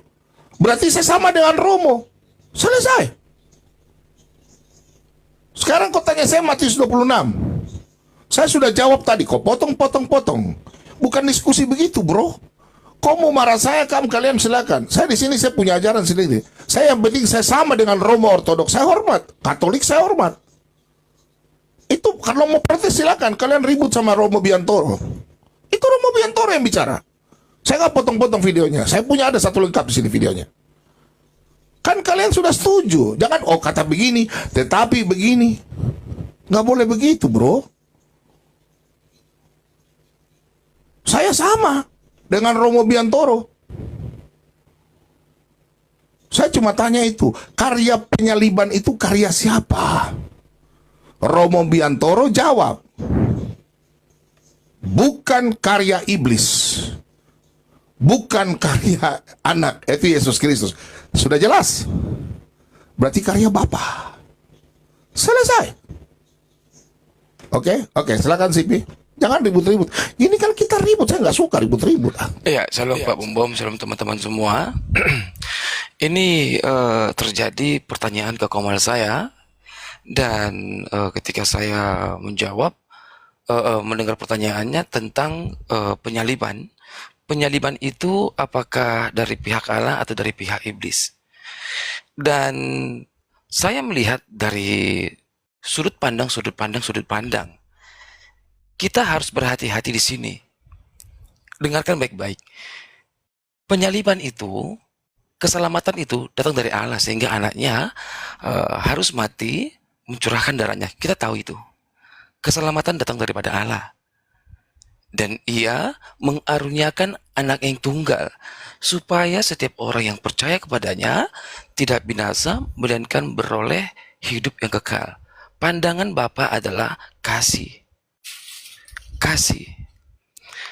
Lalu, apakah iblis berperan dalam penyaliban? Mari kita lihat sudut pandang, karena kita missnya di sudut pandang. Di Komal saya ajarkan mengenai sudut pandang. Hati-hati di sini. Ada sudut pandang para imam, ada sudut pandang Romawi, ada sudut pandang murid-murid, dan ada sudut pandang Bapa. Anda di pihak mana? Ketika iblis masuk, nanti kita bahas sudut pandang ini. Ketika iblis masuk kepada Judas, perhatiin di sini. masuk kepada Judas. Penulis mengatakan Judas menjual Tuhan Yesus, dan berkali-kali penulis mengatakan ia yang mengkhianatinya, ia yang mengkhianatinya. Jadi dari buahnya kamu mengenal mereka. Maka penulis mengatakan Judas dari buahnya lah, buah pengkhianatan. Tapi dia nggak kerasukan setan. Paham ya? Coba kita bandingkan ketika Tuhan Yesus di Gerasa, ada 2 orang yang kerasukan setan. Ketika ada 2 orang yang kerasukan setan, perhatiinlah. Orang itu membanting-banting diri ke tanah, lalu melempar-lempar orang, kakinya dirantai, dan ketika Tuhan Yesus datang, apa kata iblis itu? Wahai Yesus, anak Allah yang maha tinggi, apa urusanmu kepada saya? Dan kita tahu bahwasanya ketika iblis itu dihardik oleh Tuhan Yesus, maka Tuhan Yesus mengasihi manusianya. Kenapa? Karena seluruh pikirannya, seluruh kemanusiaannya yang kerasukan setan itu dikontrol oleh iblis sepenuhnya. Tetapi ketika iblis itu dihardik, lihatlah, Tuhan mengasihi orang itu. Itu dikontrol sepenuhnya. Mari kita lihat dari Judas, mari kita lihat dari Romawi dan para imam. Apakah mereka kerasukan seperti orang di Gerasa? Tentu tidak. Dari buah-buahnya lah kamu mengenal mereka. Buah-buah Herodes, buah-buah tidak kebenaran. Maka di luar kebenaran dari si jahat, Herodes, Judas, para imam, mereka dari buah-buahnya, buah-buah yang membuahkan kejahatan kepada Yesus. Nah, mari kita lihat. Buah Judas adalah pengkhianatan. Itu bukan bersumber dari buah-buah roh. Dan kita tahu, Judas bukan kerasukan setan, bukan sepenuhnya dikontrol oleh iblis. Begitu juga dengan Romawi dan para imam. Itu tidak sepenuhnya dikontrol oleh iblis. Mereka memiliki free will, kehendak bebas. Mari kita cek ketika Claudia dia bermimpi, kita tahu istri Pilatus, dia bermimpi, jangan kau apa-apakan dia. Dia orang yang kudus, benar? Tetapi apa yang terjadi? Kekuasaan Pilatus tidak menghalangi itu. Padahal sudah dikasih mimpi oleh malaikat loh. Harusnya ketika dia sebagai pemimpin, dia harus mengatakan iya, tidak. Lalu mari kita lihat Herodes dengan penguasaannya, dia nggak membuat suatu kepemimpinan yang adil. Artinya dia memiliki free will. Lalu Herodes mengatakan kepada bangsa Israel, aku akan memberikan pilihan kepada Anda, Yesus Barabas atau Yesus Kristus, mana yang kamu pilih? Maka bangsa Israel mengatakan, bebaskan Yesus Barabas dan salibkan dia. Oke, mereka memiliki free will. Tuhan tidak pernah mencampur urusanmu ketika kamu memilih. Tetapi dia merajut masa depanmu jika kamu bergantung kepada dia. Kita tahu itu. Jadi, mengenai sudut pandang ini, terjadi bermacam penafsiran. Tetapi, aku percaya keselamatan kayu salib itu sepenuhnya karya Allah. Tetapi, mari kita lihat cara sudut pandang ini yang kita perdebatkan. Jikalau kita mengatakan, penyaliban itu karya iblis, maka kita sedang duduk berpijak di dalam bagaimana para imam melihat, bagaimana Romawi melihat, bagaimana Judas melihat, dan para murid-murid melihat. Jadi, di sini adalah cara sudut pandang. Mari kita bahas ini persatu. Romawi dengan kekuasaannya, dia mengatakan penyaliban itu adalah suatu keadilan. Ini adil. Mereka tidak demo terhadap saya, dan tertib ini, dan jangan sampai masalah ini sampai kepada kaisar. Dia merasa ini adil. Itulah Herodes. Lalu dia melakukan keadilan itu dengan menjatuhi hukuman mati. Jadi menurut Herodes ini adalah suatu bentuk keadilan. Mari kita lihat sudut pandang para imam. Para imam melihat sudut pandang ini adalah ini suatu penghujatan. Jadi salib menurut para imam adalah penghujatan. Karena kita tahu ketika Tuhan Yesus dalam majelis agama, dia ditanyai, Siapakah engkau? Pak, ada musik Pak, tolong Pak, agak di-mute Pak. Saya terganggu, mohon maaf ya. Kita melihat bahwasanya ada dia ditanyain, siapakah engkau? Apa kata Tuhan Yesus? Engkau akan melihat anak manusia datang di atas awan-awan. Maka mereka sudah mengatakan, mereka mengambil kesimpulan, buat apa kita mencari saksi-saksi lagi? Dia sudah menyatakannya. Dia ini bukan Mesias, tapi dia ingin menyamakan diri dengan apa? Dengan Allah. Ini bukan Mesias. Orang Yahudi berpikir Yesus bukan Mesias. Ini tunggu-tunggu. Tapi dia berani sekali menyamakan diri dengan Daniel 7. Oke, itulah sudut pandang dari para imam. Itu merupakan salib itu adalah bentuk penghujatan. Itu buah-buah dari tindakan mereka. Mari kita lihat cara berpikir Judas. Sama, dia bukan sepenuhnya dikontrol oleh iblis. Sama seperti Petrus, dia seutuhnya tidak dikontrol oleh iblis. Dari buah-buahnya lah. Buahnya Petrus ketika dia, dia salah. Tetapi dari buahnya ketika salah, dia bertobat. Itu Petrus. Tetapi Judas ketika dia melakukan yang jahat, pengkhianatan, dia memberikan tahu lokasi Taman Getsemani, itu bagi Tuhan Yesus adalah suatu bentuk pengkhianatan. Seandainya Judas bertobat, maka hal itu tidak terjadi kepada dia. Dia buahnya setelah buah yang buruk dilakukan, pengkhianatan, tetapi dia tidak bertobat. Paham ya? Jadi, di dalam hal ini, kita melihat apakah iblis berperan? Iblis berperan itu buah-buah tindakan mereka. Buah-buah dari perbuatan dari imam, Herodes, dan Judas, itu buah-buah yang tidak baik. Itu buah-buah yang tidak baik. Buah-buah yang tidak baik ini berasal dari mana? Apakah sama seperti orang di Geraza yang kerasukan setan yang sepenuhnya dikontrol oleh iblis? Tentu tidak. Aku masih tetap berdiri, Allah menghakimi sesuai dengan perbuatan manusia. Tidak diintervensi ataupun ditekan oleh apapun. Aku meyakini itu. Paham ya? Jadi yang kita perdebatkan adalah sudut pandang sebenarnya. Dan kalau dikatakan, apakah iblis di sini berperan dalam penyaliban?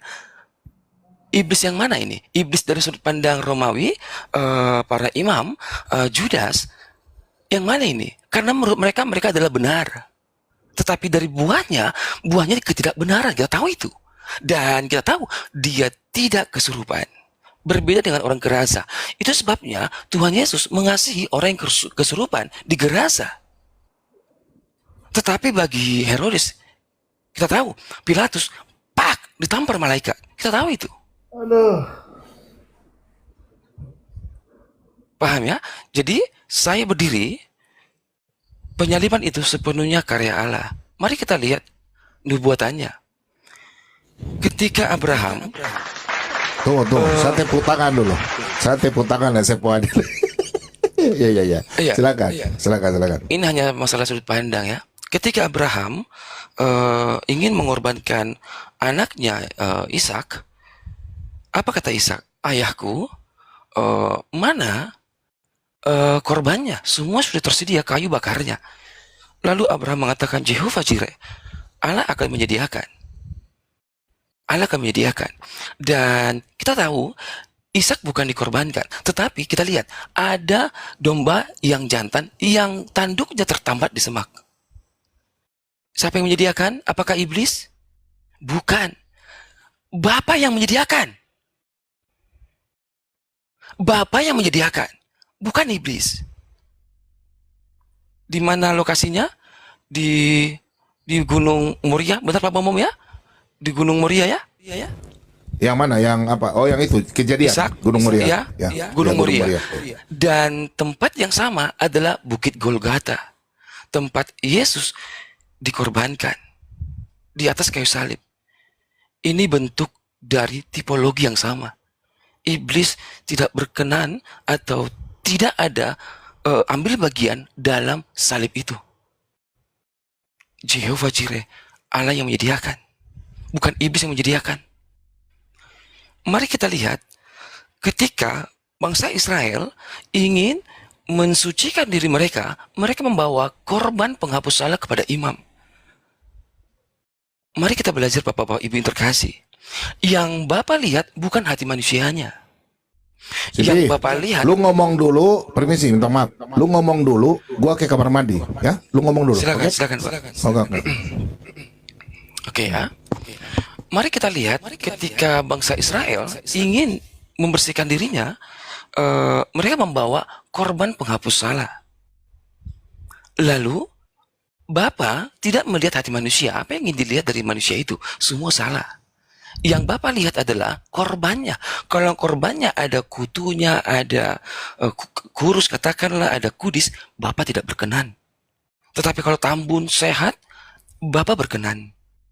Maka perkenaannya bukanlah di hati manusia itu, tetapi perkenaannya adalah di dombanya. Ini tipologi. Dan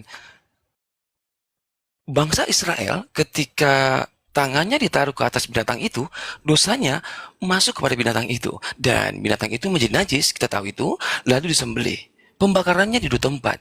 Satu di bait Allah, satu di luar misbah Allah.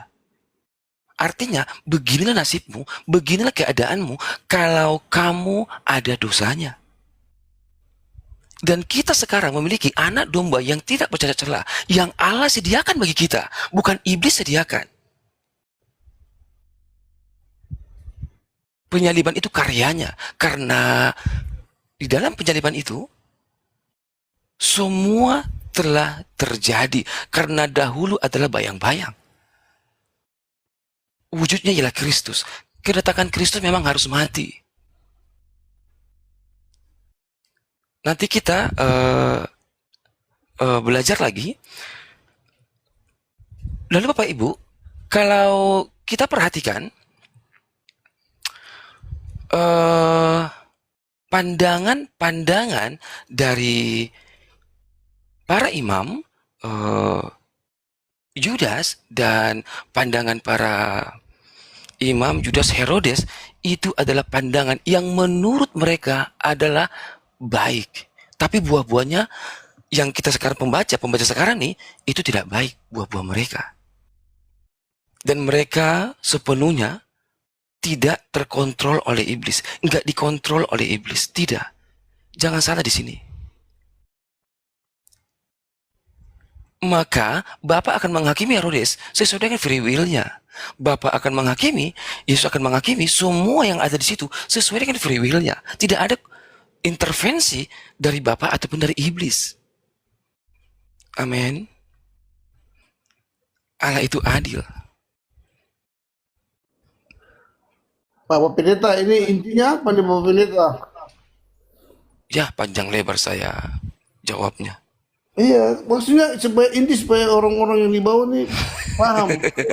Kalau itu orang di bawah itu mau buat apa? Pada komen. Bapak tumbuhkan dulu rambutnya, Pak.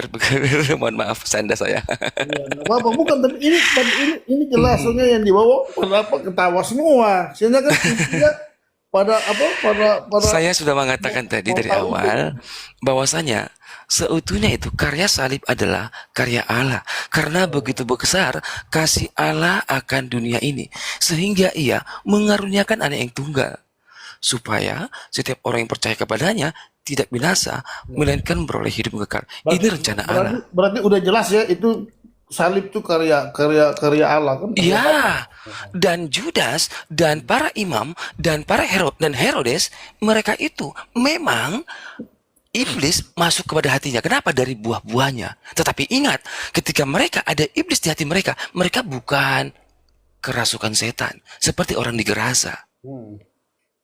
Bedakan mana yang kerasukan setan yang dikontrol oleh iblis. Bedakan mana orang yang dari buah-buahnya kita lihat buah-buah ketidakbaikan.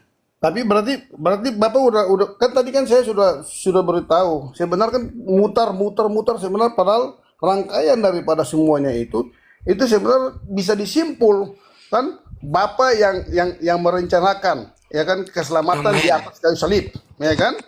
Nah, Bapak yang merencanakan keselamatan di atas kayu salib, ya, karena manusia jatuh ke dalam dosa. Tetapi rencana iblis mau menggagalkan rencana keselamatan itu yang ada dalam kayu salib.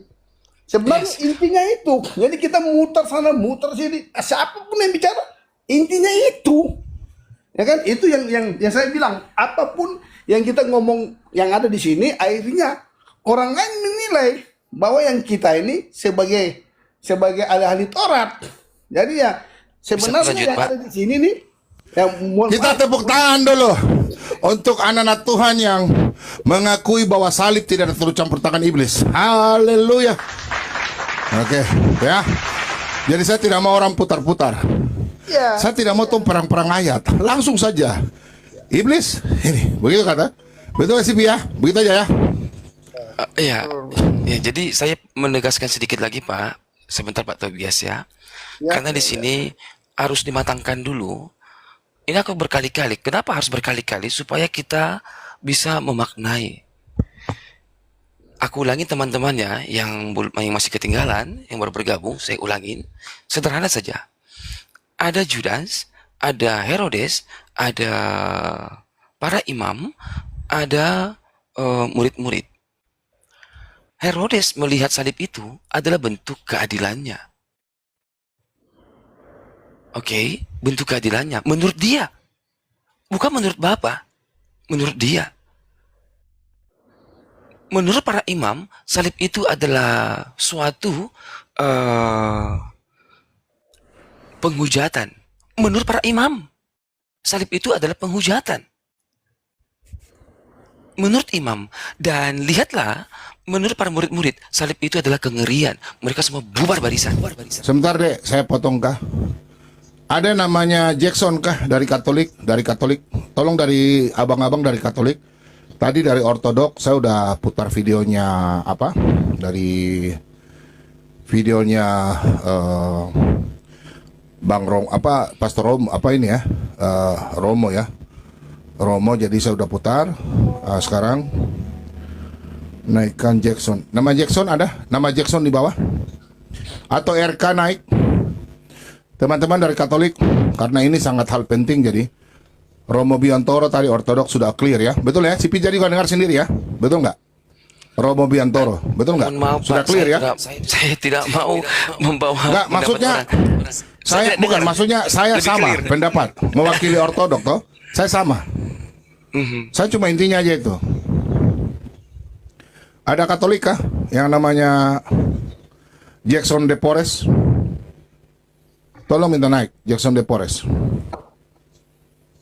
Kalau Protestan ya coba sudah dari tadi ya. Jackson de Porres. Kalau ada Protestan pendeta silakan naik. Sebentar, nama Jackson sampai ya.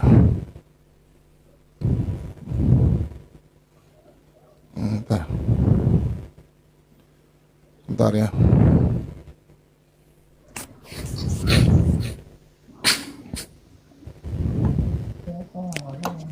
Sebentar ya.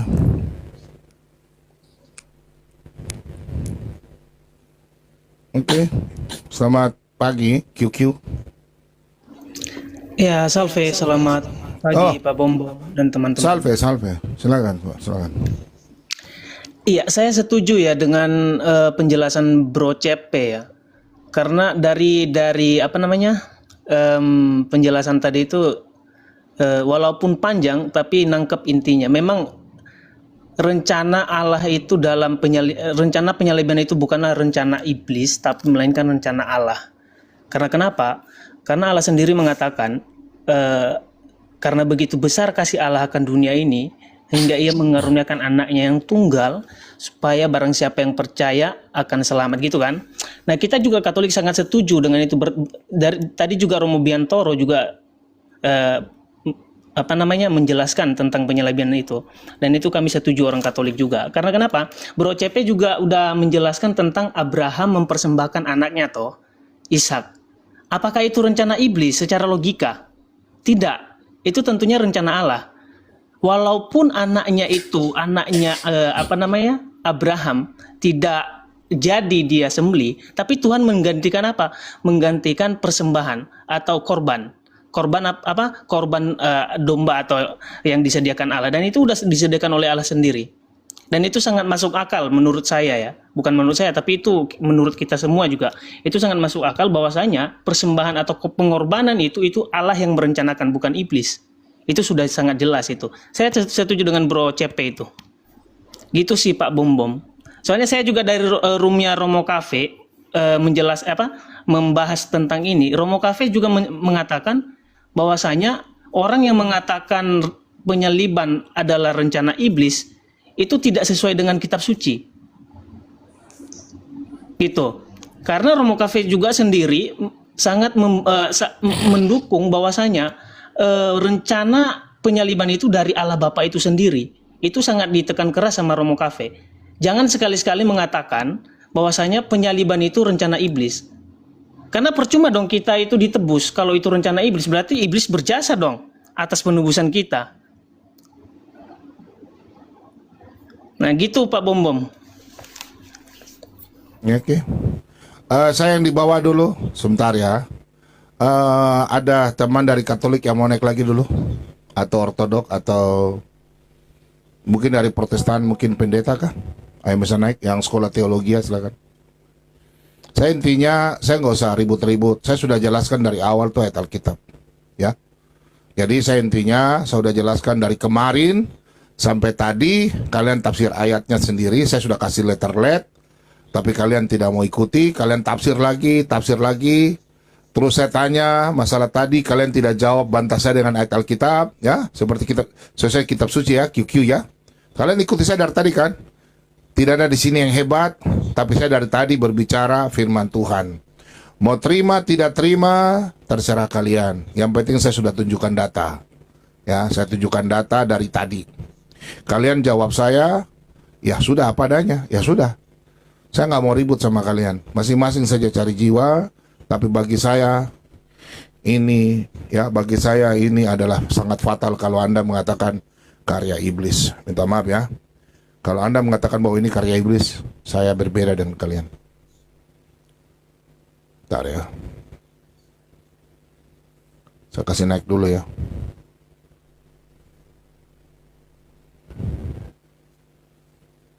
Pak Bom. Iya bang. Ini saya mau tidur, tapi sebelum tidur nih, saya mesti kasih ada kata-kata khusus untuk apa? Untuk ya para pendengar di sini kan, karena di dalam apa ilmu politik itu yang kita bicara ini saya bawa ke dalam ilmu politik, ya kan? Karakteristik itu penyampaian lemah lembut, ya kan? Nah itu kan kita harus tahu bahwa apa yang kita bicara ini di satu pandang misalnya Alkitabiah misalnya dengan apa prinsip-prinsip dasar yang kita harus tahu itu dulu, ya kan? Karena yang Tuhan mau tuh ya kita harus lemah lembut, cepat mendengar, ya kan, lambat berbicara dan marah seperti yang diajarkan, ya kan, dalam Yakobus 1 ayat 19. Kita harus menahan diri untuk tidak cepat membantah atau marah saat menerima firman Tuhan, tetapi justru mendengarkan dengan hati yang terbuka. Itu dalam ilmu politik seperti itu. Karena kita kalau berbicara tentang apa dinamika, misalnya retorika tentang firman Tuhan, itu berbeda dengan retorika yang ada di dalam politik. Nah, saya sampaikan ini di dalam apa hal-hal apa kita berdiskusi, yaitu harus ada dua cara, ya, tulus dan apa menuduhkan. Di saat kita tulus dan menuduhkan, ya disitulah firman Tuhan pasti akan kita genapi. Karena dari yang seberang pasti akan menilai kita bahwa apa yang kita bicara ini itu menjadi senjata bagi mereka. Untuk apa? Ya, pertama, ya kan, seperti apa? Seperti iblis, seperti setan. Itu. Dan yang kedua, ya kan, kita mencerminkan kekuatan rohani. Nah, kalau kita mencerminkan kekuatan rohani, ya kita pasti akan lemah lembut, karena disitulah adalah buah-buah roh, ya kan, di situ. Itu ada di Galatia. Pak Tobias ini kemana-mana, lari nggak sesuai topik. Bukan. Ini Bukan, saya- bukan. saya Beliau bukan begitu. apologet, bukan. Dia lain. Sudah, elang. Beliau bukan apologet. Beliau Jadi tamu, saya saya punya bukan tamu. apologet, Saya punya tamu. saya Sebentar ya. mau Udah, cari lanjut posisi. abang. Ya. Saya punya apa? Langsung. Ya, Lanjut, Abang. kalau bapak nggak paham mengenai apa karakteristik ya penyampaian tentang lemah lembut, itu bapak harus tahu itu di dalam ilmu lembut pembelajaran. tentang pengajaran yang salah itu. Bukan. Sebentar. Ini Sebentar. diskusi, ini berbicara mengenai Ya, diskusi. sebentar. Kalau Elang, di dalam- sabar minta maaf ya. Ya. Ini saya punya tamu yang saya hormati, Ah. oke? Kalau Beliau di salah dalam satu diskusi pendukung. itu- Beliau salah satu pendukung.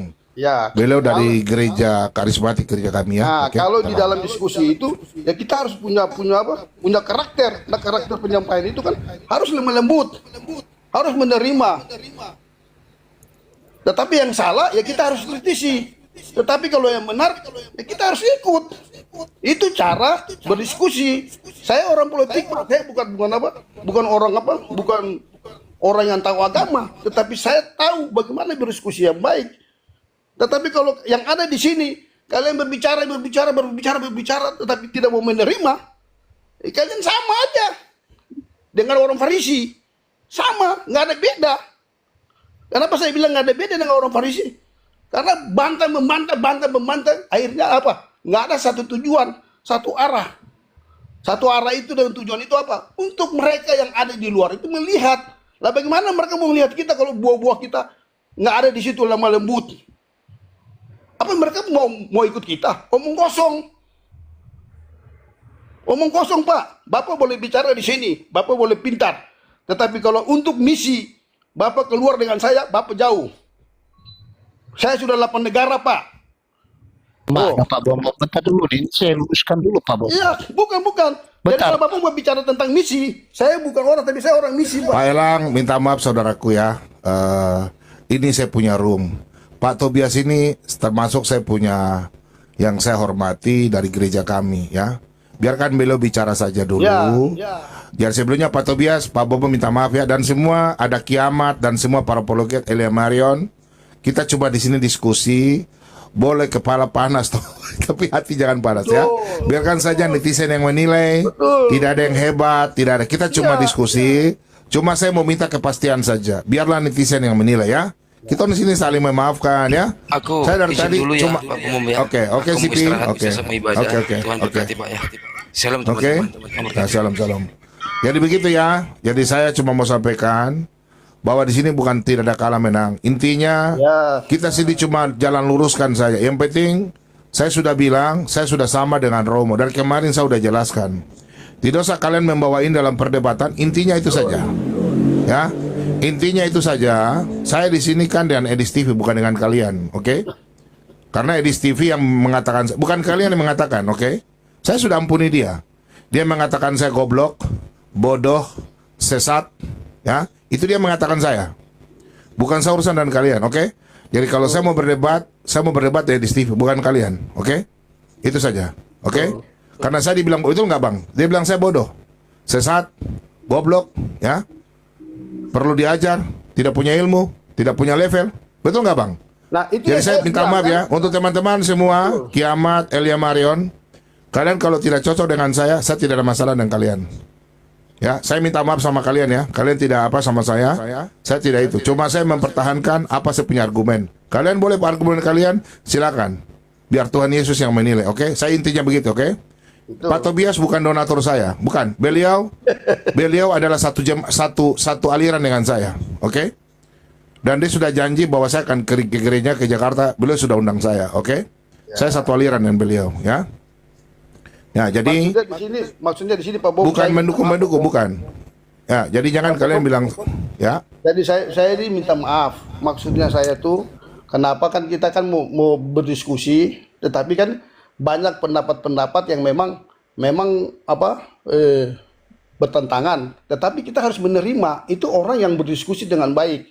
Tetapi kalau di saat dia berdiskusi memang pendapatnya dia memang nggak benar, ya sudah kita diam, tapi kita ngambil kritisi dia, tetapi kita ambil. Tetapi kalau yang benar ya kita terima. Maksudnya seperti itu supaya jangan sampai ada yang di seberang lihat itu menjadi senjata mereka. Lah bagaimana kita mau jadi contoh, kita mau jadi teladan bagi mereka yang melihat kita. Nah, bagaimana kita mau jadi contoh? Tetapi kalau kita memberikan edukasi yang baik satu sama lain, apa cara diskusinya yang benar ya enak, akhirnya kan enak. Tetapi kalau kita nggak mau dengar ya pasti nggak bakalan selesai, sampai pagi pun nggak bakalan selesai. Nah itu maksud saya seperti itu. Jadi ya saya minta maaf sekali lagi ya kan, karena saya nggak ada dukung Edis, nggak ada dukung semua, nggak ada. Siapa yang baik itulah saya ngambil. Firman yang baik saya ambil untuk menjadi apa? Menjadi pengetahuan bagi saya, supaya nanti di saat orang lain nanya saya bisa menjawab semua kok, bukan hanya saya ikut semua ya kan. Tapi yang baik saya terima, tetapi kalau yang nggak baik saya nggak terima, karena saya tahu bahwa apa yang Tuhan mau ya seperti karakter Tuhan Yesus. Jadi kalau kita pintar, kita semua, tapi kalau kelakuan kita nggak mau mendengar, padahal ada boroh yang Tuhan mau kasih baru kita nggak mau dengar, ya itu sama aja kita sampah. Kita ini sebenarnya sampah, kotoran. Bagaimana Tuhan mau lihat kita kalau kita ribut satu sama lain? Nangis dia, ketawa dia. Oh ini anak-anak aku nih yang berdebat seperti ini. Oh ini anak-anak aku yang seperti ini. Bukan hal-hal seperti itu. Mungkin dari saya seperti itu. Jadi saya minta maaf sekali lagi ya kalau ada kata-kata yang salah. Tapi ya itulah karakter saya seperti itu, supaya kita membawa damai. Itu dari saya seperti itu, Pak Bom. Oke. Jadi minta maaf teman-teman, ini bukan debat. Karena ini kita menjawab framing toh. Jadi kita harus punya satu kesatuan tujuan kita.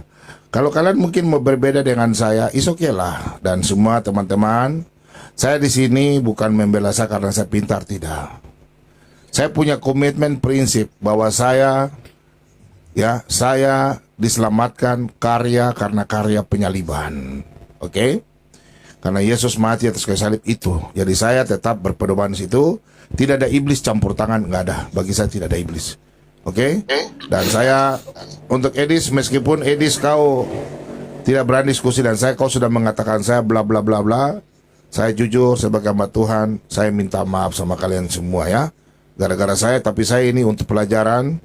Bukan untuk saya saja, tapi untuk kalian semua. Kalau kalian tidak terima, tidak apa-apa. Kalian mau marah saya, tidak apa-apa. Jadi saya sebagai hamba Tuhan, saya cuma sampaikan ya. Di sini kalian mau marah, terserah. Saya pada intinya, saya menyampaikan apa yang harus saya sampaikan. Karena saya tidak mau dikatakan orang Kristen otak begini. Yang kedua, saya tidak mau dibilang bodoh, karena kebodohan saya di mana? Saya pengecut, saya mencari viewer. Ini buktinya semua dari saya ya. Saya perlu belajar, apalagi macam-macam ya. Jadi pada intinya ya, kalau Anda yang berurusan dengan saya tidak ada urusan dengan kiamat, dengan Elimaran, tidak ada. Ya. Sumber karena kalau Anda punya pemahaman sendiri mengatakan demikian, jangan bawa nama orang Kristen. Karena kalau Anda sendiri ya sudahlah. Contoh, Elia punya pandangan, ya kok Anda sendiri. Jangan membawa semua, kan saya beda toh. Beda, ya. Jadi saya tidak pernah cari musuh. Kalau Ibu Sofiatul ada masalah dengan saya minta maaf. Dan semua apologet Kristen. Oke? Saya cuma satu saja. Kalau kalian tidak setuju dengan saya di YouTube, terserah. Saya nggak butuh itu juga. Oke? Kalau kalian bilang, Bom, saya nggak butuh kau di YouTube. Sudah, nah saya padam, saya punya YouTube, saya padam. Biar saya layani di gereja saja, ya.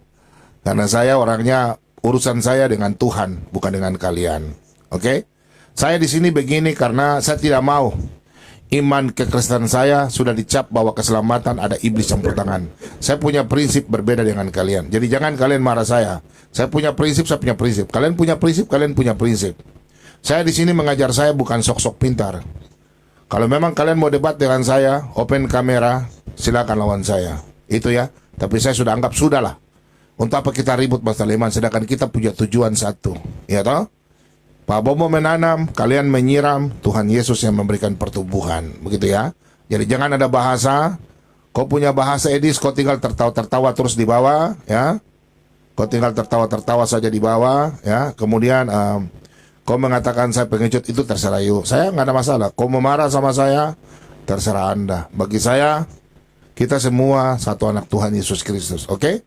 Oke, silakan yang lain mau sampaikan, silakan. Jin Papa Bom, salam. Iya. Ya, Sangat ini ya, sangat miris sekali ya. Banyak apologet yang bernarasi menurut saya tidak alkitabiah walaupun dicocokmologi. Karya penyaliban Tuhan Yesus ini sudah dinubuatkan sejak ribuan tahun.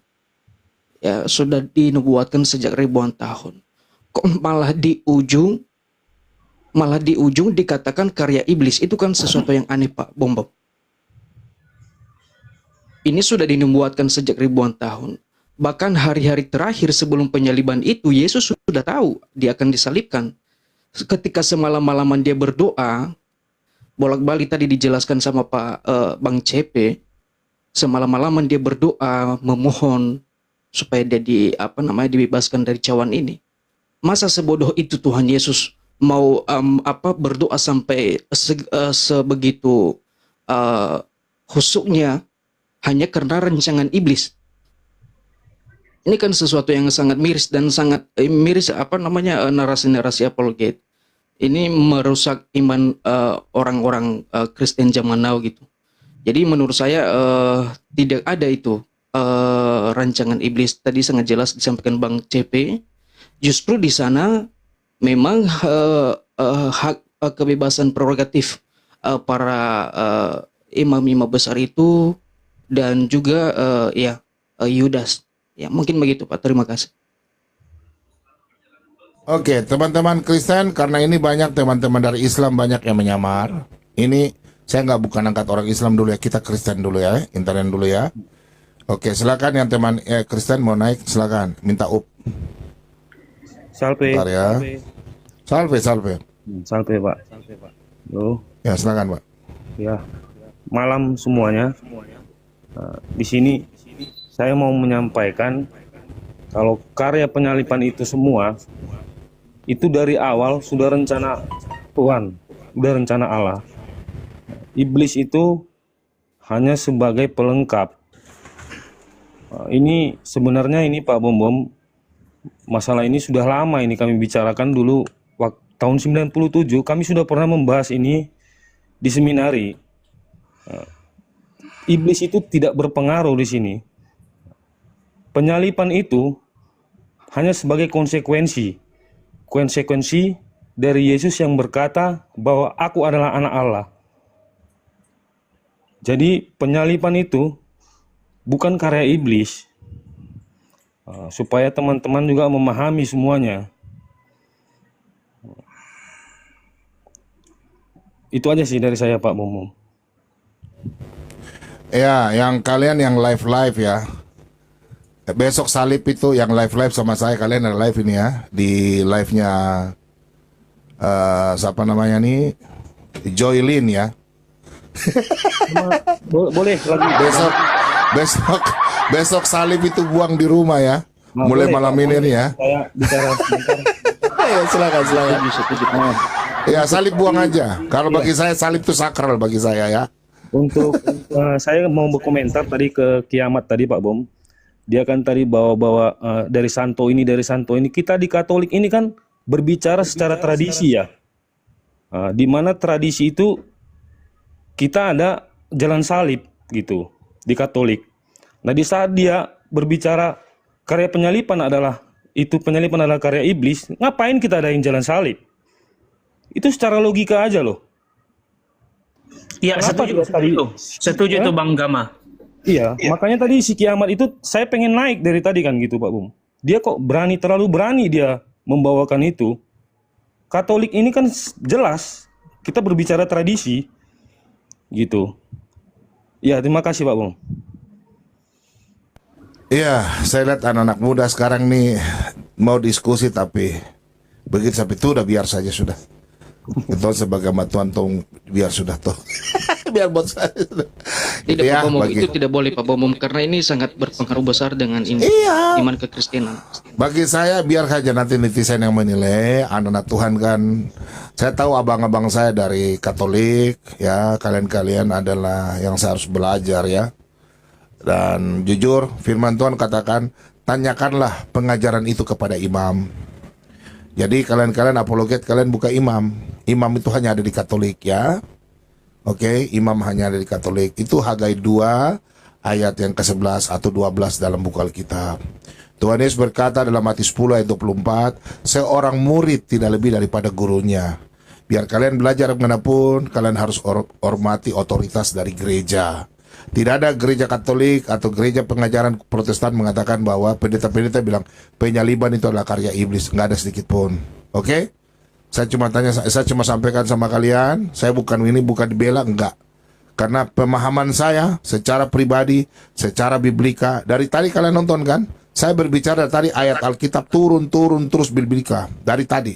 Tapi kalian cuma bantah dengan begini-begini. Ya sudah, itu kalian terserah. Saya nggak mau ribut sama kalian. Sekali lagi saya minta maaf ya, karena saya sudah difitnah di gini. Tapi sudahlah, yang sumber ini tidak mau datang. Saya tunggu dia sudah 2 hari. Besok saya sudah tidak bahas lagi ini. Oke? Cuma ingat, ini sangat-sangat sakral bagi orang Kristen. Penyaliban adalah sangat sakral bagi kita orang Kristen. Anda yang setuju bahwa karya penyaliban itu adalah ada iblis campur tangan, berarti kalian sama dengan orang di seberang. Saya tidak mau itu. Saya tetap berpedoman. Ya, silakan. Sama gini Pak, tadi Ki Ahmad juga mengatakan itu ya. Saya udah simak dari awal sih sebenarnya. Nah, kalau misalkan iblis merencanakan penyaliban itu, ini konsekuensi logis ya. Berarti iblis sendiri merencanakan dia kalah gitu kan. Justru iblis itu tidak ingin dia kalah, makanya dia tidak mau Yesus itu disalibkan. Itu harusnya logika yang masuk akal. Kalau iblis yang merencanakan, berarti dia sendiri yang menjerat dirinya untuk kalah. Karena proses penyaliban itu adalah lambang bagi kita untuk kemenangan gitu. Yesus sendiri yang memenangkan itu salib. Karena keselamatan itu kan berasal dari salib itu sendiri. Nah, nggak mungkin dong kemenangan itu dibentuk oleh iblis itu sendiri. Kan lucu jadinya. Masa ya iblis mau kalah? Kan itu lucunya. Tapi rencana Allah itu untuk menyalibkan anaknya yang tunggal, untuk berhasil disalibkan gitu, untuk penebusan dosa. Itu harusnya logikanya seperti itu. Kalau dia mengatakan iblis yang merencanakan itu, berarti iblis sendiri yang tolol. Yang bodoh gitu kan. Awas kena ban. Aduh, sudah dekat ban. Ya kita harus tegas seperti itu loh. Kita nggak boleh abu-abu gitu loh teman-teman. Kita pakai akal aja, pakai logika gitu. Oke. Silakan, ini siapa ya?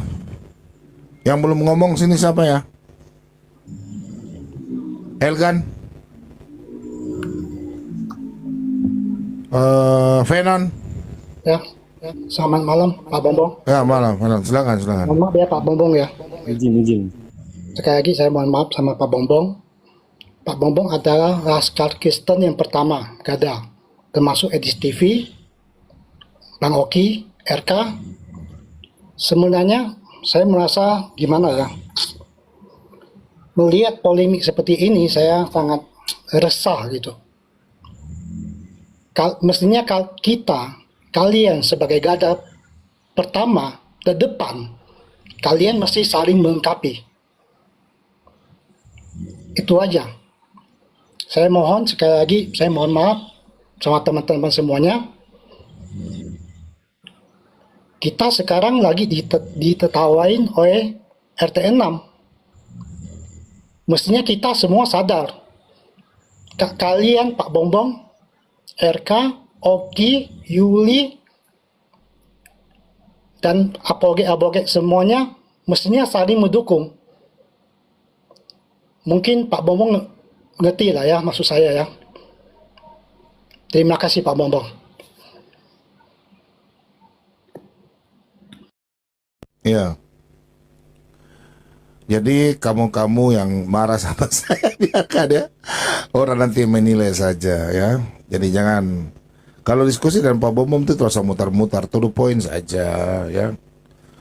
Ada yang bilang Pak Bombom tadi putar videonya Romo pelintir-pelintir. Enggak kok. Tadi Pak Tobias dan teman-teman sudah jelas ya.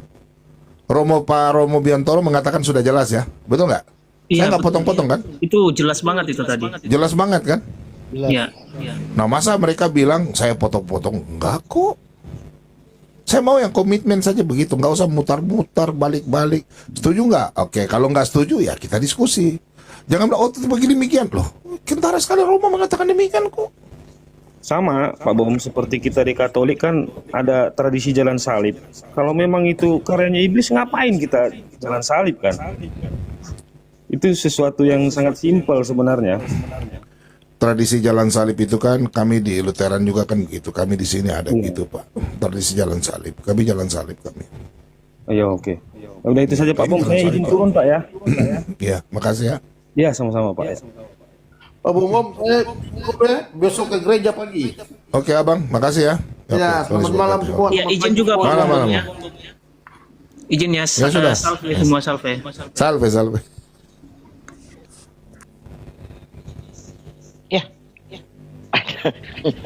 Gigi, baru bangun. Hmm? Baru bangun saya Pak. Tadi habis acara, capek banget langsung tidur.